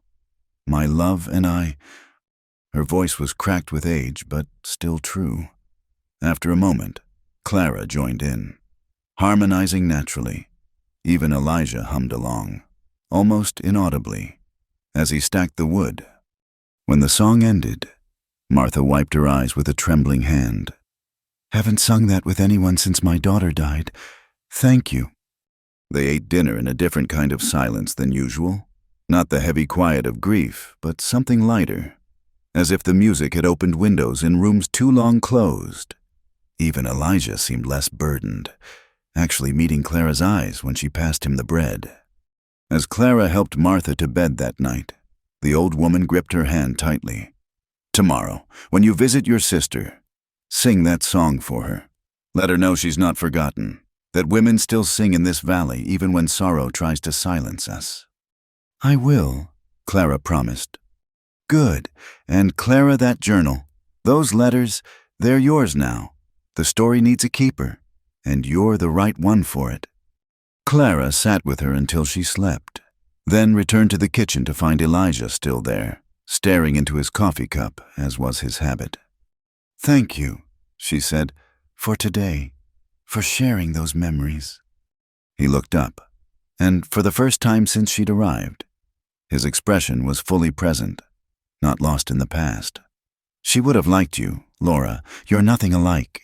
but she would have appreciated your strength. I think I would have liked her too. You would have.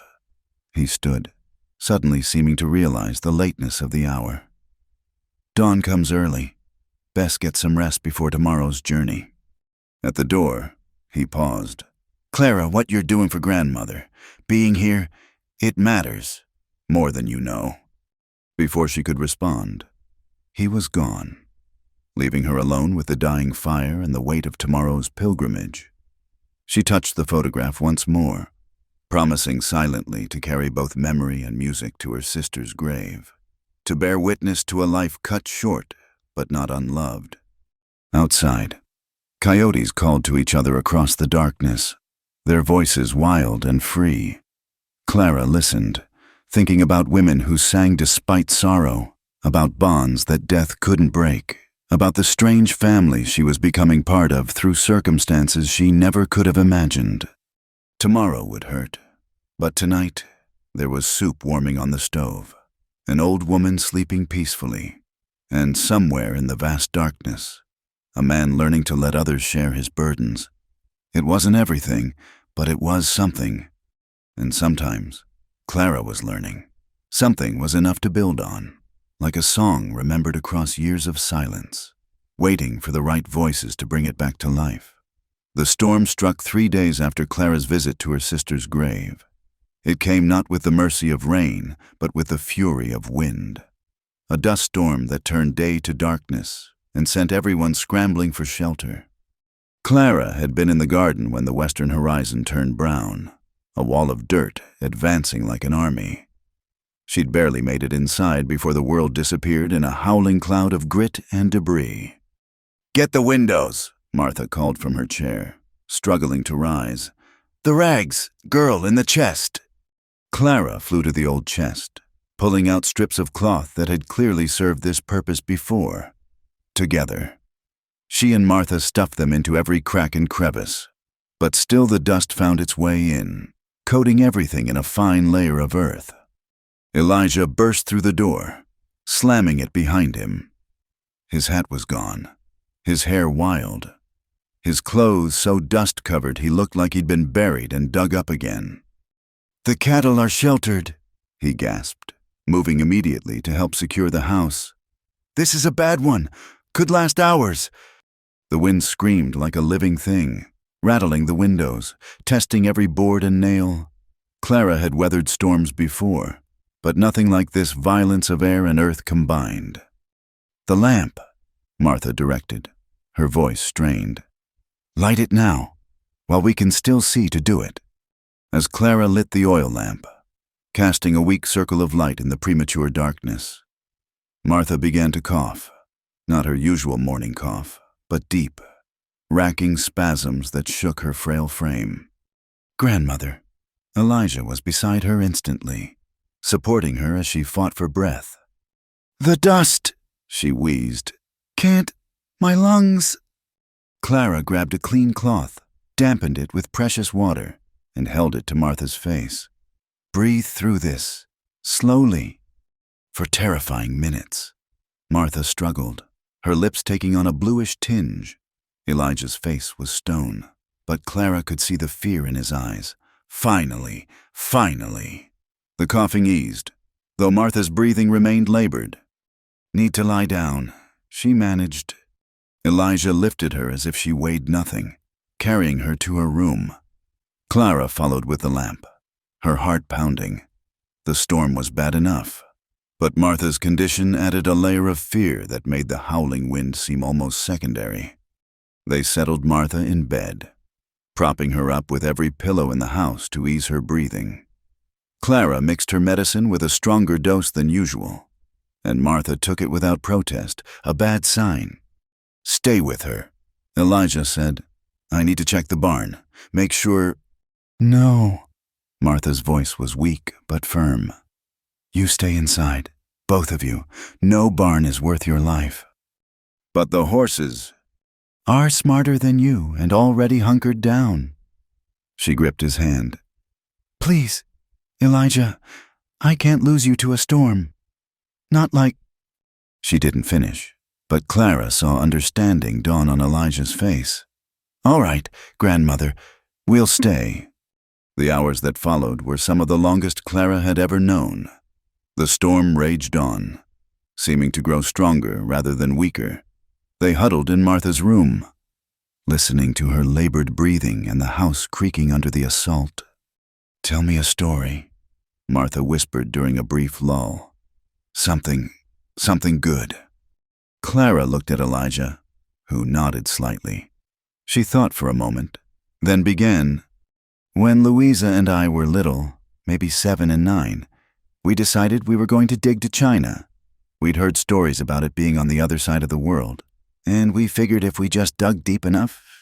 She told the story slowly, painting pictures of 2 determined girls with stolen spoons, digging in the garden, convinced they'd soon be drinking tea with emperors.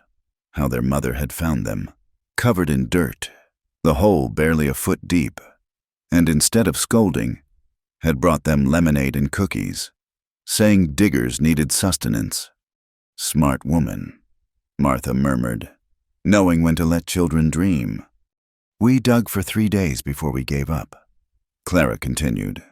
"But Louisa insisted we'd made it to China, just a different part than we'd expected. She planted flowers in that hole, said they were Chinese roses." "Did they grow?" Elijah asked, surprising her. "They did. Yellow roses, the only ones that color in Mother's whole garden. Louisa called them her China blooms." Martha smiled weakly. "Your sister, she made her own magic, like Laura, dreamers, both of them." The storm intensified again, and Martha's breathing worsened. Clara and Elijah took turns holding the damp cloth to her face, giving her sips of water when they could, watching helplessly as she fought for each breath. "Elijah," Martha said during another lull, her voice barely audible, "the papers in my drawer need to—" "Later, grandmother, when you're better." "No," she struggled to sit up straighter. "Now, while I can." Elijah reluctantly went to her dresser, returning with a leather folder. Inside were legal documents, the deed to the ranch, bank papers, and a will written in Martha's shaky hand. "Already signed," she said. "Witnessed proper in town last month. Everything goes to you, of course, but—" She looked at Clara. "There's a provision for you." Clara started to protest, but Martha raised a trembling hand. Let me do this. The blue dress was just the beginning. There's $300 in the bank." "Not much, but enough for a new start." "Wherever you choose." "Mrs. Carter, I can't." "You can and you will." Martha's eyes, though dimmed by pain, were fierce. "Considerate wages, or an apology, for your sister, for not doing more." The storm chose that moment to launch its worst assault yet. Something crashed against the house, a piece of the barn, perhaps, or a tree branch. The windows rattled so hard Clara feared they'd shatter. Martha's breathing became more desperate. Each inhalation was a battle, each exhalation a surrender. Elijah held one of her hands, Clara the other, as if they could anchor her to life through touch alone. "Sing," Martha gasped. "The song, please." Clara's voice shook as she began. "The water is wide. I cannot get o'er, neither have I wings to fly." Elijah joined in, his baritone rough with unshed tears. "Give me a boat that can carry 2, and both shall row, my love and I." Martha's lips moved, following the words, though no sound emerged, her eyes fixed on something beyond the lamp-lit room, beyond the storm, beyond the veil of dust and time. "I see them," she whispered. "Samuel, the children, they're waiting by the river. The water's not wide there. There's a boat." Clara felt Martha's hand relax in hers. The fierce old woman's breathing slowed, then stopped, as gentle as the song's last note. "Grandmother," Elijah's voice broke. "Grandmother." But Martha Campbell Carter had crossed her river, leaving them in a house besieged by wind and grief. Clara reached over and closed Martha's eyes, then pulled the sheet up to her chin. "She's at peace," she said softly. Elijah stared at his grandmother's still face, looking lost. She waited. Through the storm, she didn't want to leave us out there alone. She loved you very much. "I know." He stood abruptly. I'll get a shroud. We'll have to wait until the storm passes to—" He couldn't finish. Clara rose and touched his arm gently. "We'll take care of her together. She wouldn't want you to do it alone." They worked in silence, preparing Martha's body with careful hands. Clara found the good dress Martha had mentioned once, the one she'd worn to church in healthier days. Elijah brought water, and together they made her ready, all while the storm raged on. When they finished, they sat on either side of the bed, keeping vigil. The lamp burned low, casting dancing shadows on the walls. "She raised me," Elijah said suddenly. "After my parents died, never complained, never made me feel like a burden. Just opened her arms and her home and made space for a confused, angry boy. She was remarkable. She was tired." His voice was flat. "Tired of fighting, tired of losing people, tired of watching this land take everything. Maybe the storm was a mercy, gave her permission to let go." Clara thought about that, about the timing of death and the strange mercies life sometimes offered. She held on until she knew you wouldn't be alone. Elijah looked at her across Martha's still form. "What?" "Think about it. She's been declining for weeks, but she held on. Then I came, and she saw that that someone would be here, and she could rest." "You're leaving, though. You said from the beginning." "I said I'd stay until she didn't need me anymore." Clara met his eyes steadily. "Maybe that's not the only need that matters." Before he could respond, the wind began to die, as suddenly as it had begun. The storm was passing, leaving an eerie quiet in its wake. "I should check the damage," Elijah said, but he made no move to rise. "In the morning, tonight, we sit with her. It's what she would want." They kept their vigil through the night, sometimes talking quietly about Martha, sometimes sitting in companionable silence. Clara told him about finding the papers, about the journal entries. Elijah shared memories of Martha teaching him to rope cattle, to read the weather, to survive. When dawn finally came, filtering through the dust-caked windows, they were both hoarse from the dry air and exhaustion. But they had seen Martha through her last night above ground, and there was something right in that. Elijah stood, stretching stiff muscles. "I'll start digging the grave, next to grandfather, where she wanted." "I'll help." He started to protest, then seemed to think better of it. "Thank you." They emerged from the house to a world transformed. The storm had scoured the land clean in some places, buried it in others. The barn had lost part of its roof. The garden was gone, covered in a thick layer of dirt, but the house stood, and the animals had survived, and life, stubborn as always, would go on. As they worked together in the rising heat, digging Martha's grave in the small family cemetery, Clara thought about the strange paths that had brought her here. A failed auction, a traded rifle, an old woman's need, and now this, standing beside a broken man, laying to rest the last of his family. Except he wasn't alone. Not anymore. And neither was she. The sun climbed higher, and they dug deeper, preparing a place for Martha to rest beside her husband, near her children and grandchildren, in the land she'd fought so hard to hold. It was ending and beginning, loss and continuation, the eternal cycle of the frontier where death and life dance so closely together. Tomorrow they would face the reality of the ranch without Martha, the decisions that would need to be made, the future that stretched uncertain before them. But today, they would bury a remarkable woman with the dignity she deserved, and they would do it together. The water had been wide for Martha Campbell Carter, but she had found her boat at last, and those left behind would have to learn to row on without her. carrying her songs and stories and fierce love forward into whatever came next. The week after Martha's burial passed in a blur of necessary tasks.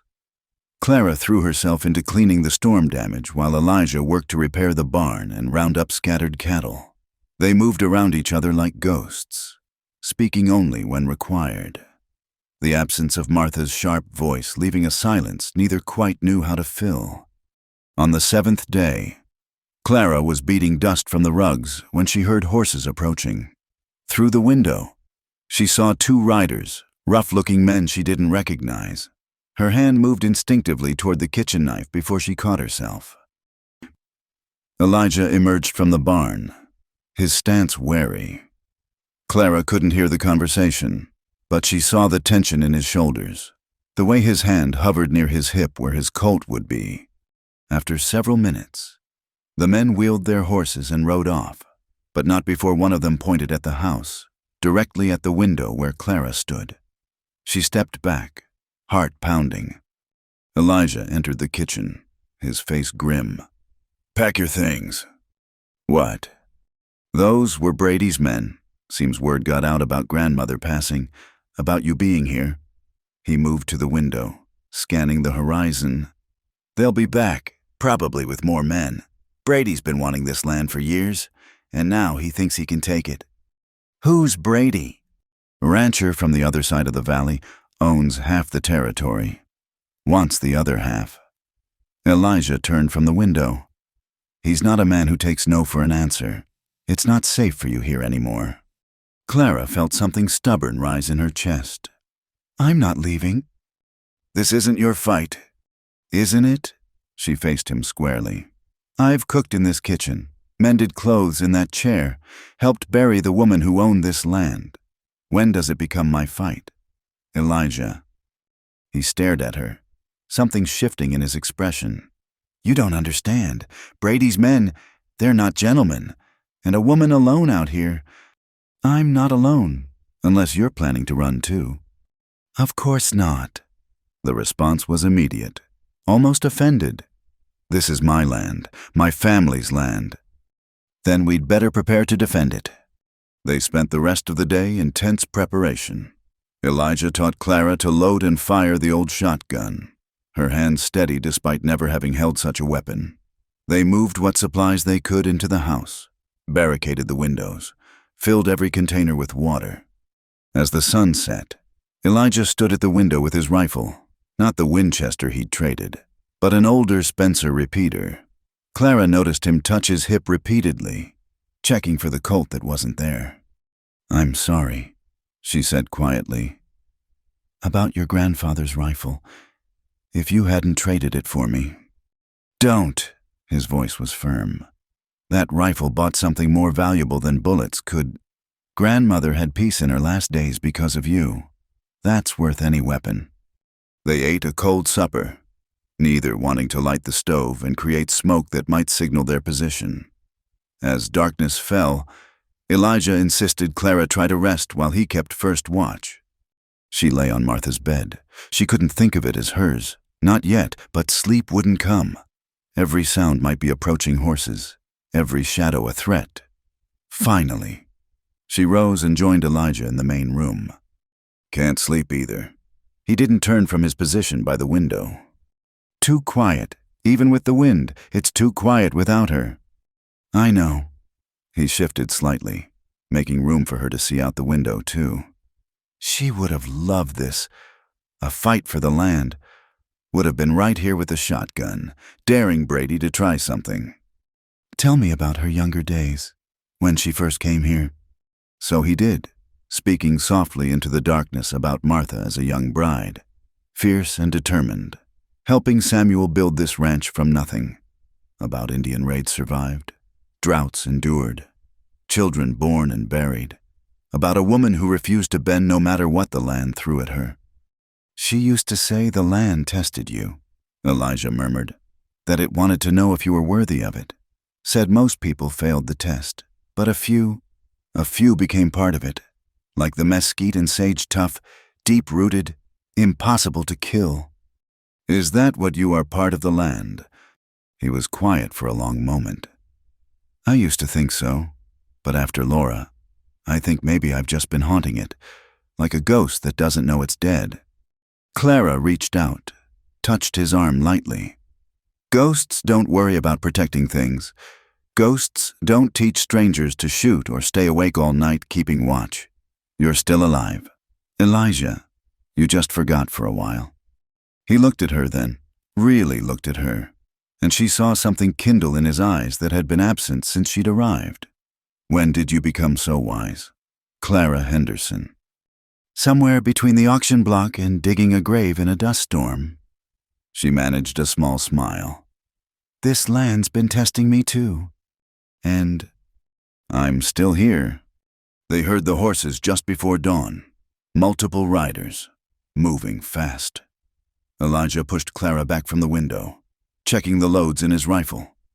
Remember what I taught you. Stay low. Only shoot if they get close to the house. And Clara, he paused. If something happens to me, there's a hidden door in the root cellar. Leads to a tunnel that comes out by the creek. Take the money Martha left you and run. Get to town. Find the sheriff.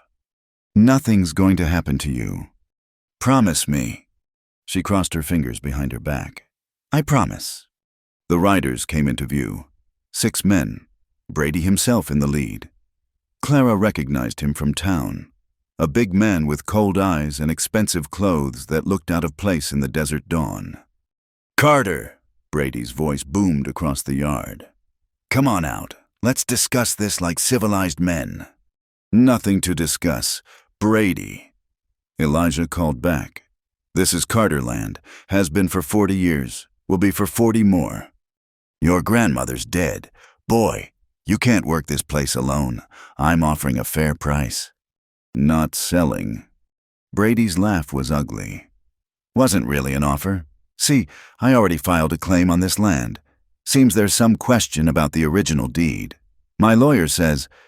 The conversation was interrupted by a shot. Not from Elijah, but from one of Brady's men, who'd been circling toward the barn. The bullet sparked off the stone well. Hold your fire, Brady shouted, but the damage was done. His men, nervous and trigger-happy, began shooting at the house. Elijah returned fire, his shots careful and measured. Clara hugged the floor, the shotgun heavy in her hands, listening to bullets thud into the adobe walls. Then she smelled smoke. The barn, she cried. One of Brady's men had thrown a torch, the old wood, dry from years of desert sun, caught immediately. Elijah cursed. The horses. Go, Clara said. I'll cover you. You don't know how... Go, he went, bursting from the back door and racing toward the burning barn. Clara moved to the window, raising the shotgun. When one of Brady's men moved to follow Elijah, she fired. The recoil knocked her backward, but her shot was true enough. The man's horse reared, spooked, sending him tumbling to the ground. She reloaded with shaking hands, just as Elijah had taught her. Through the smoke, she could see Elijah leading the terrified horses from the barn. Brady's men were closing in, and Clara fired again, not really aiming, just trying to give Elijah time. Then she heard it, horses approaching from the east. More of Brady's men, her heart sank. But the riders who crested the hill wore badges. Sheriff Morrison and 3 deputies, riding hard. Relief flooded through Clara as Brady's men, seeing the law approaching, began to scatter. Nobody move, the sheriff commanded. Brady, call off your dogs. The shooting stopped. Clara kept the shotgun trained on Brady as she watched the sheriff's men round up the scattered attackers. Elijah emerged from the smoke, covered in soot but unharmed, the rescued horses milling nervously around him. Want to explain this, Brady? Sheriff Morrison asked, surveying the burning barn and bullet-riddled house. Just trying to make a legitimate offer on some land, Brady said. But his usual confidence was shaken. With bullets. The sheriff turned to Elijah. You all right, Carter? We're fine, but my barn isn't. We'll sort this out in town. Brady, you and your men are coming with me. The sheriff looked at Clara, still holding the shotgun. "Ma'am, you can put that down now, though from what I saw riding up, you handle it pretty well." As the sheriff led Brady and his men away, one of the deputies lingered. "We were already heading out here when we saw the smoke. Mrs. Patterson in town said she'd heard Brady making threats. Wanted us to check on you folks." After they left, Clara and Elijah stood in the yard, watching the barn burn. There was nothing to do but let it go. The fire had taken hold too deeply. "Well," Elijah said finally, "Grandmother always said that barn was an eyesore. Guess now I'll have to build a new one." Clara looked at him, startled by the almost humor in his voice. "We could have been killed." "But we weren't." He turned to her, his face still streaked with soot. "You held them off. You protected the house. You—" He stopped, seeming to struggle for words. "You fought for this place. Why?" Clara thought about it, about the complicated tangle of reasons. "Because it's home," she said simply. "I didn't expect it to be, didn't plan for it, but somewhere between that auction and this morning, it became home." "Clara."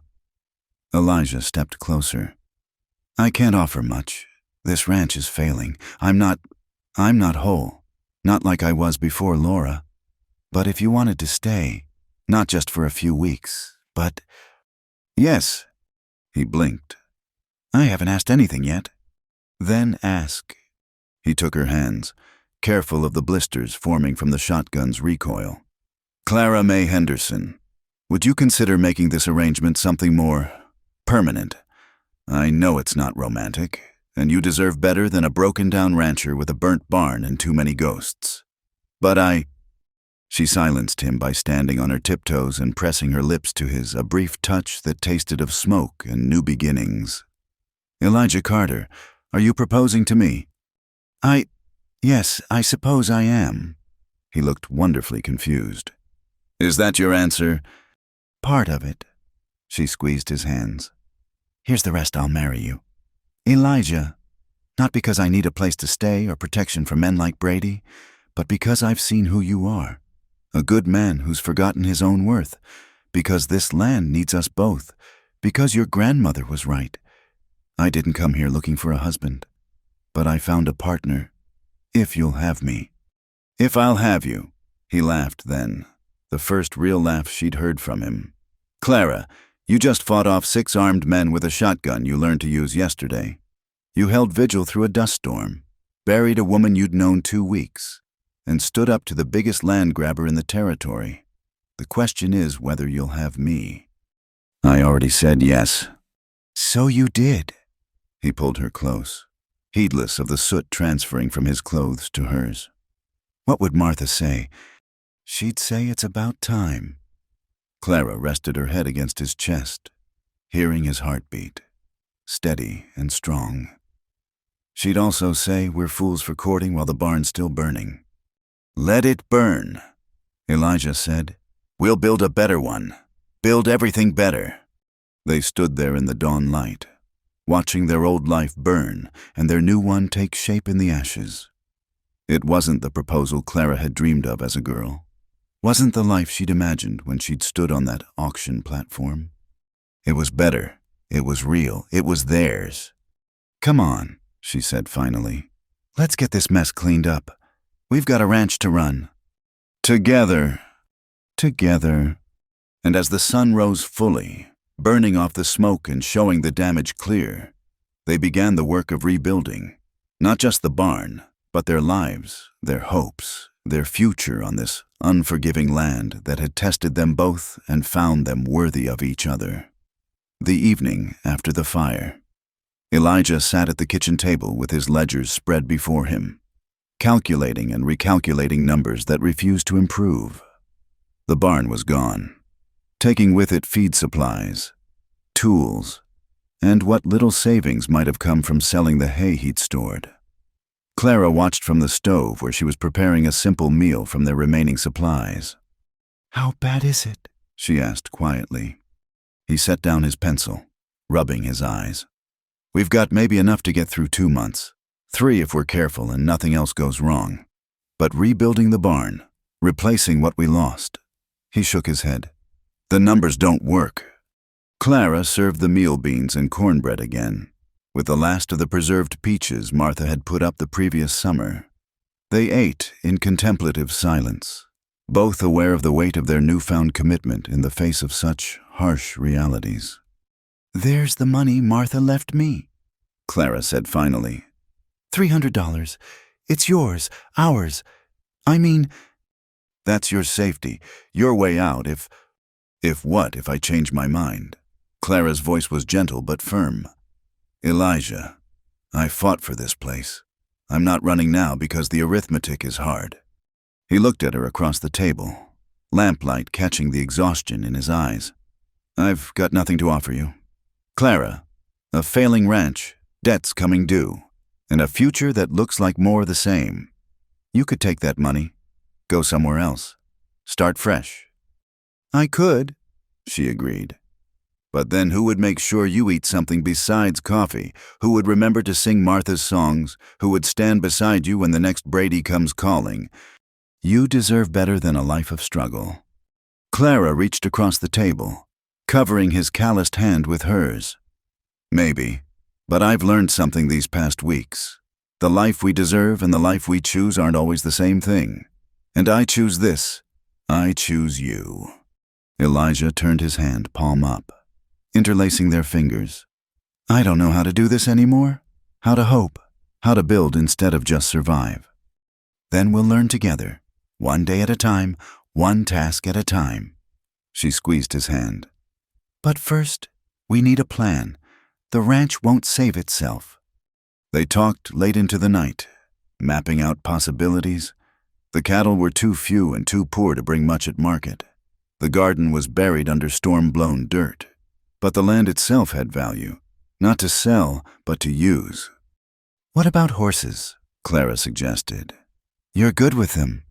I saw how you gentled that spooked mare last week. Horse breeding takes years to show profit. We need money now. Then we do both, short-term and long-term. Clara fetched paper and began making her own lists. Mrs. Patterson in town mentioned she needs help with her boarding house. I could work there part-time, bring in steady money while we get the ranch going. Absolutely not. You think I'd let my Y let you work as a servant? You'd let me work as a partner. Clara corrected.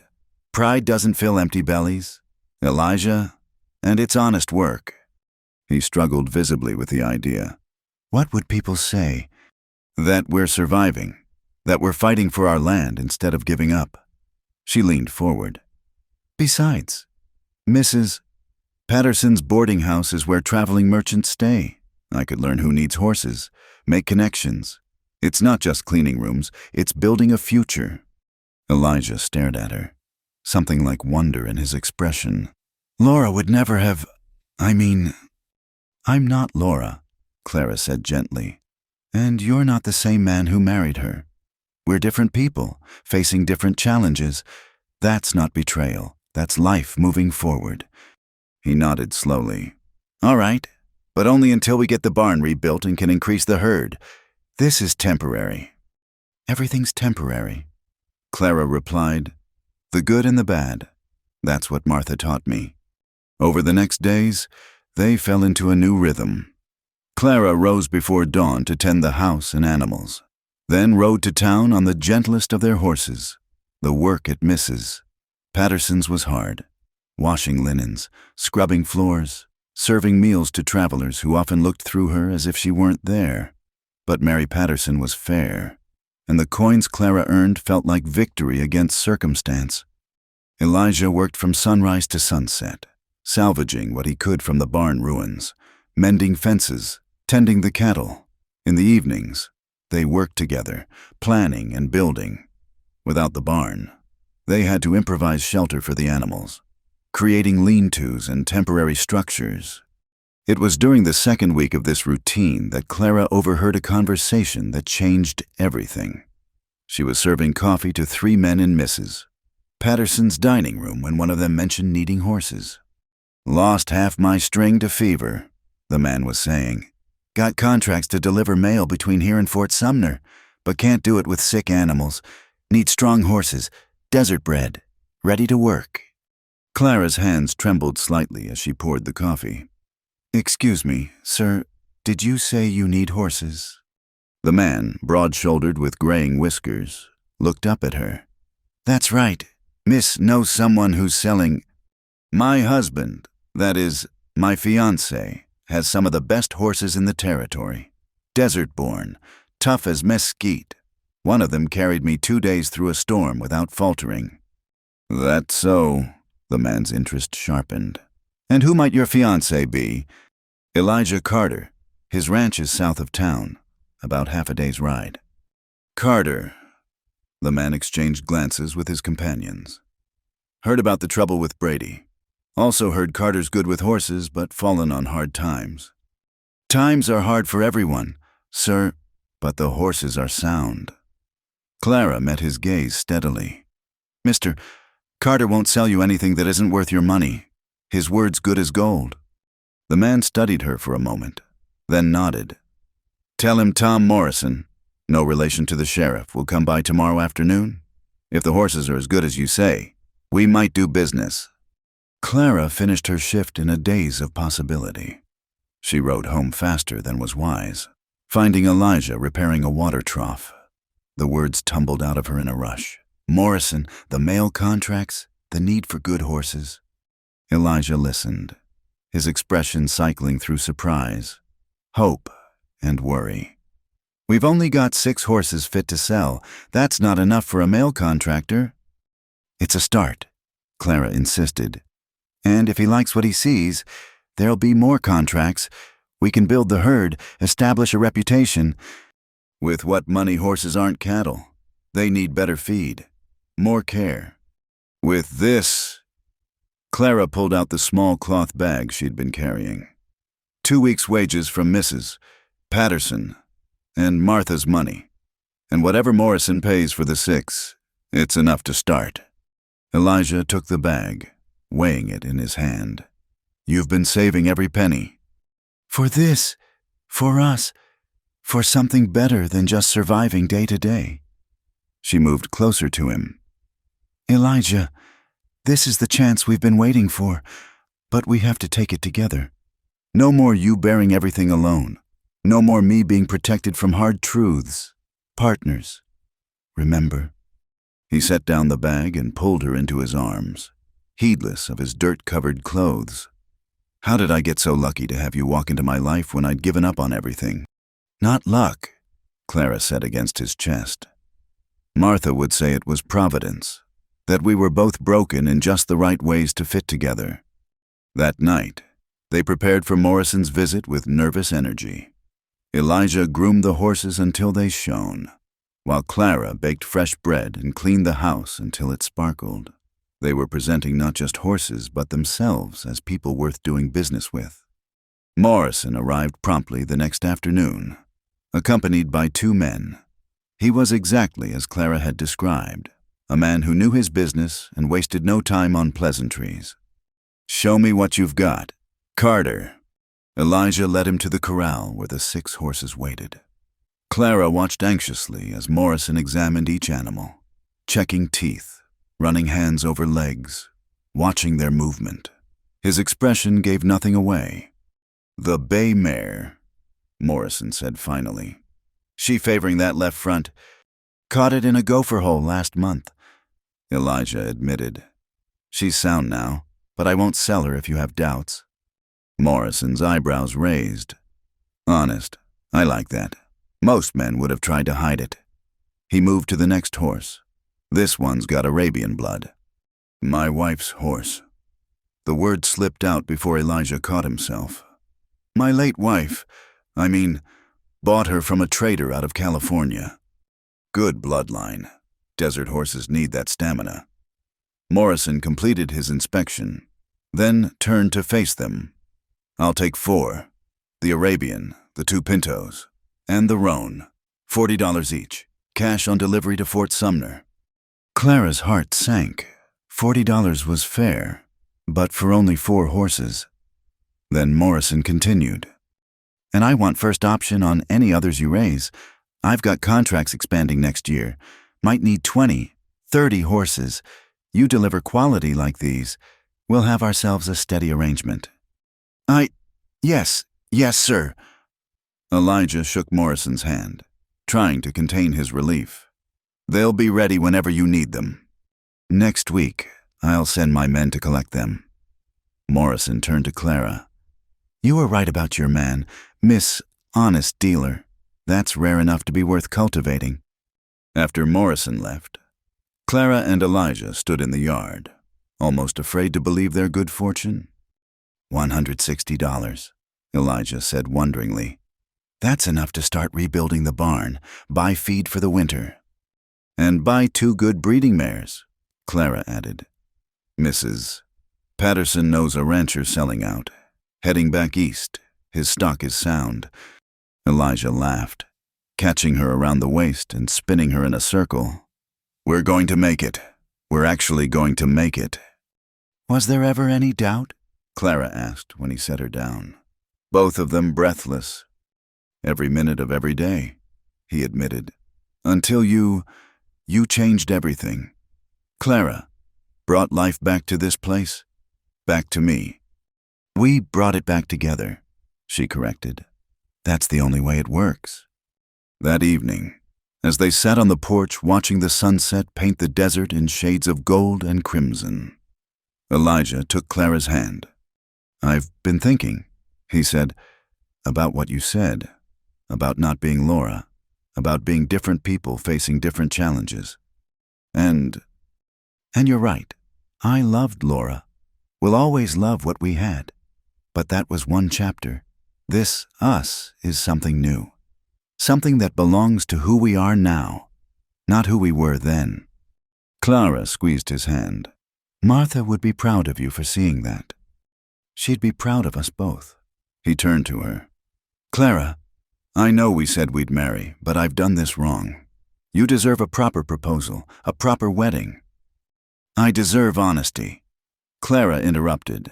"I deserve a partner who sees me for who I am. I deserve someone who'll stand beside me through fires and dust storms and all the troubles this land can throw at us. That's what you've given me. The rest is just decoration." "Still," Elijah said, sliding off the porch step to kneel in the dust. "Clara May Henderson, you've brought hope back to this ranch and heart back to this rancher. Will you do me the honor of becoming my wife? Not because we need to, not for protection or propriety, but because I can't imagine facing another sunrise without you beside me." Clara felt tears prick her eyes. "Yes, Elijah. Yes to all of it. To the struggles and the victories, the dust and the rain, the hope and the hardship. Yes to building something lasting on this unforgiving land. Yes to you." He rose and kissed her, there in the dying light with the desert wind as witness. It was a kiss that tasted of promises made and kept, of futures uncertain but unfeared, of 2 people who'd found each other in the most unlikely circumstances and chosen to hold on. "Next week," Clara said when they parted. "After Morrison's men collect the horses, we'll go to town, find the preacher, make it official." "In the blue dress." "In Martha's blue dress. She said I'd know when the occasion arose." Clara smiled.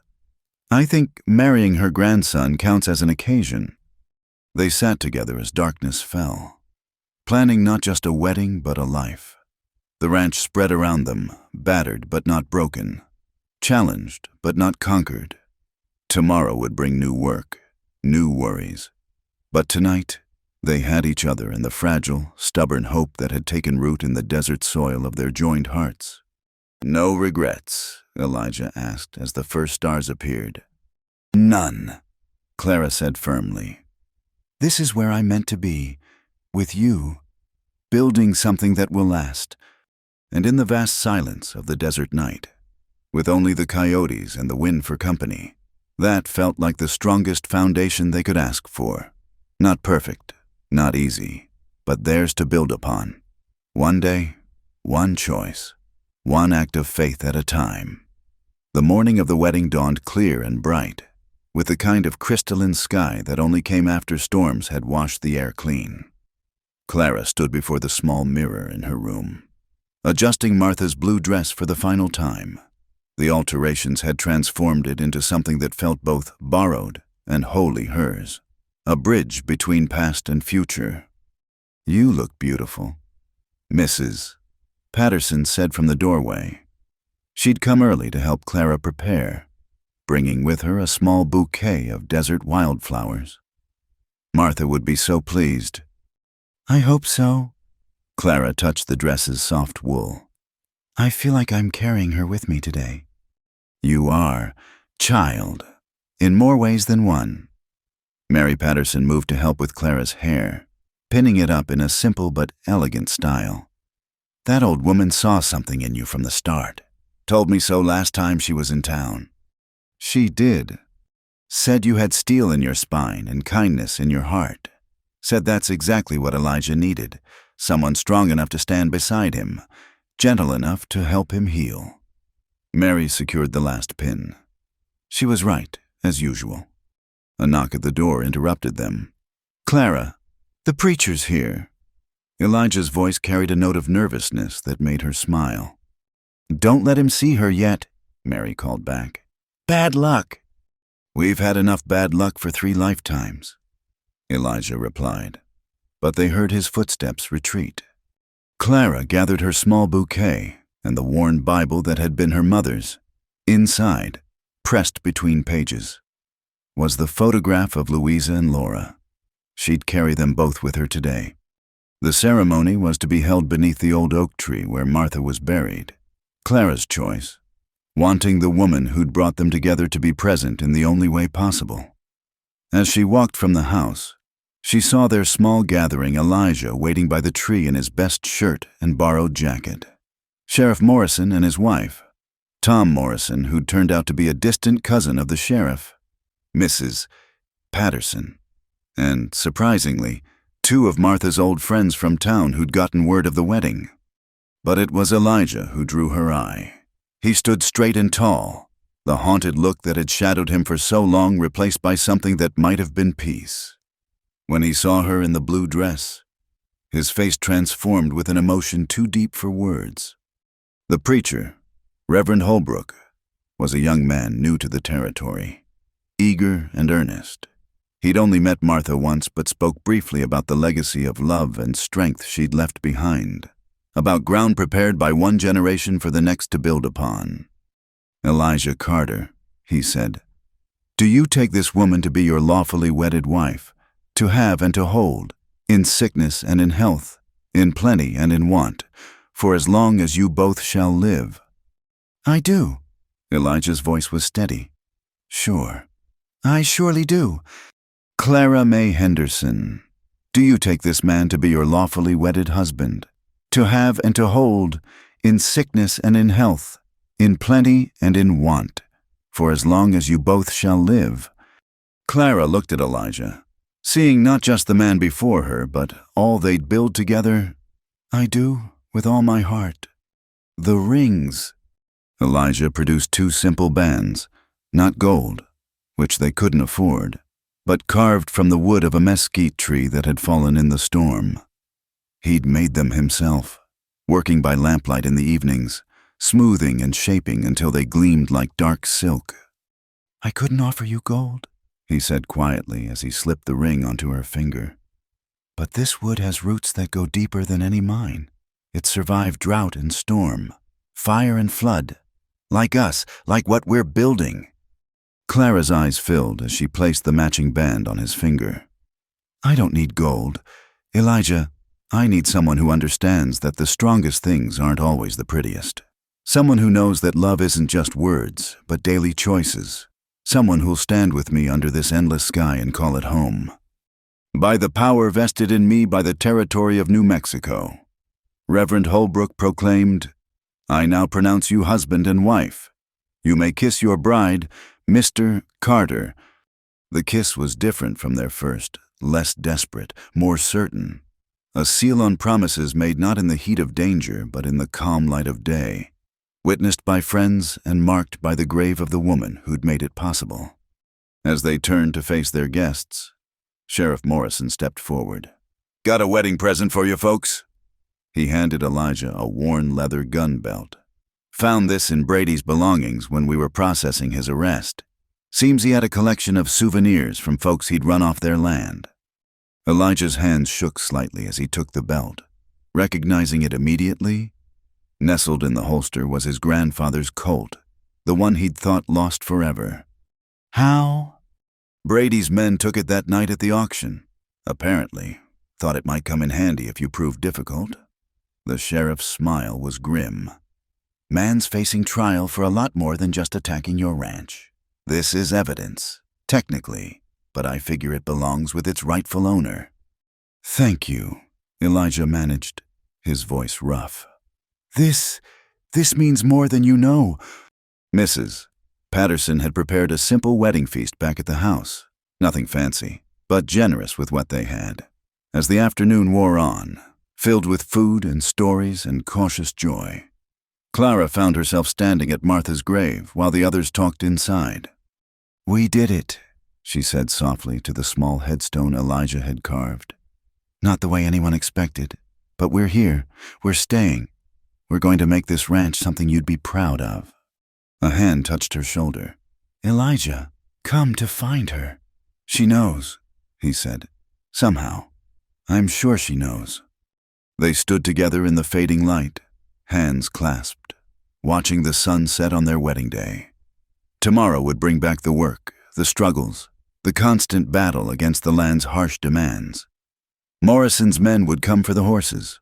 The barn still needed rebuilding. The ranch account still showed more red than black. But tonight, they were simply Elijah and Clara Carter, married beneath a desert oak, witnessed by the living and the dead, bound by hope as much as law. "No regrets?" Clara asked, echoing his question from days before. "Only one," Elijah said, turning to face her.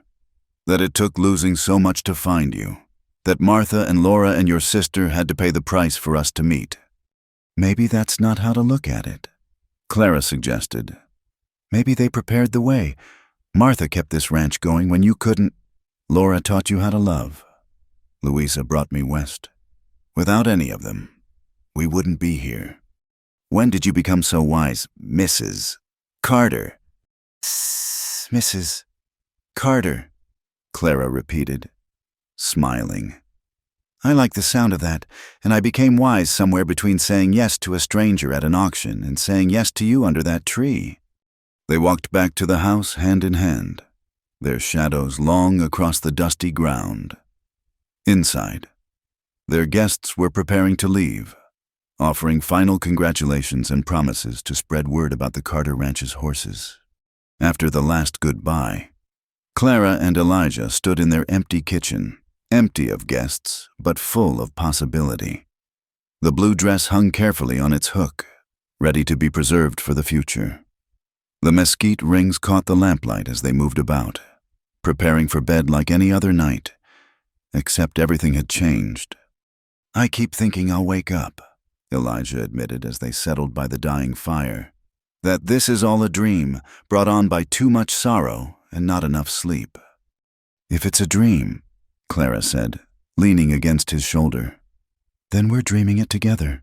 And I choose to keep dreaming, to keep building, to keep believing that broken things can be made whole."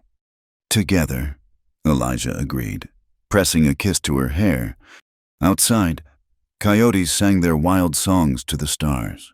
The wind whispered through the empty place where the barn had stood, carrying promises of the new one they'd raise. Somewhere in the darkness, cattle lowed and horses nickered, life continuing its ancient rhythms. And in the small adobe house that had seen so much loss, two people who'd found each other at the edge of despair began their married life, not with grand gestures or wealthy circumstances, but with quiet determination and the kind of love that grows in hard places, deep-rooted, weather-tested, strong enough to last.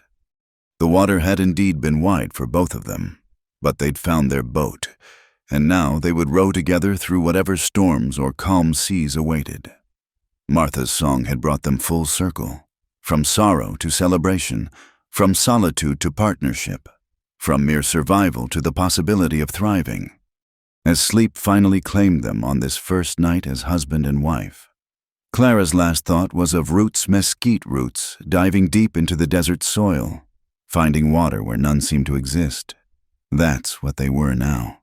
She and Elijah, deep-rooted, intertwined, drawing life from this unforgiving land and from each other. The auction that had begun as an ending had become a beginning.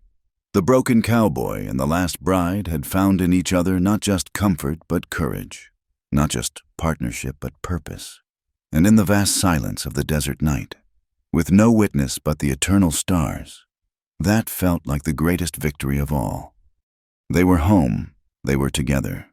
They were ready to face whatever tomorrow brought, knowing that they'd face it side by side, two hearts rowing as one across the wide water of life, carrying with them the memories of those who'd gone before and the hope for those who might yet come.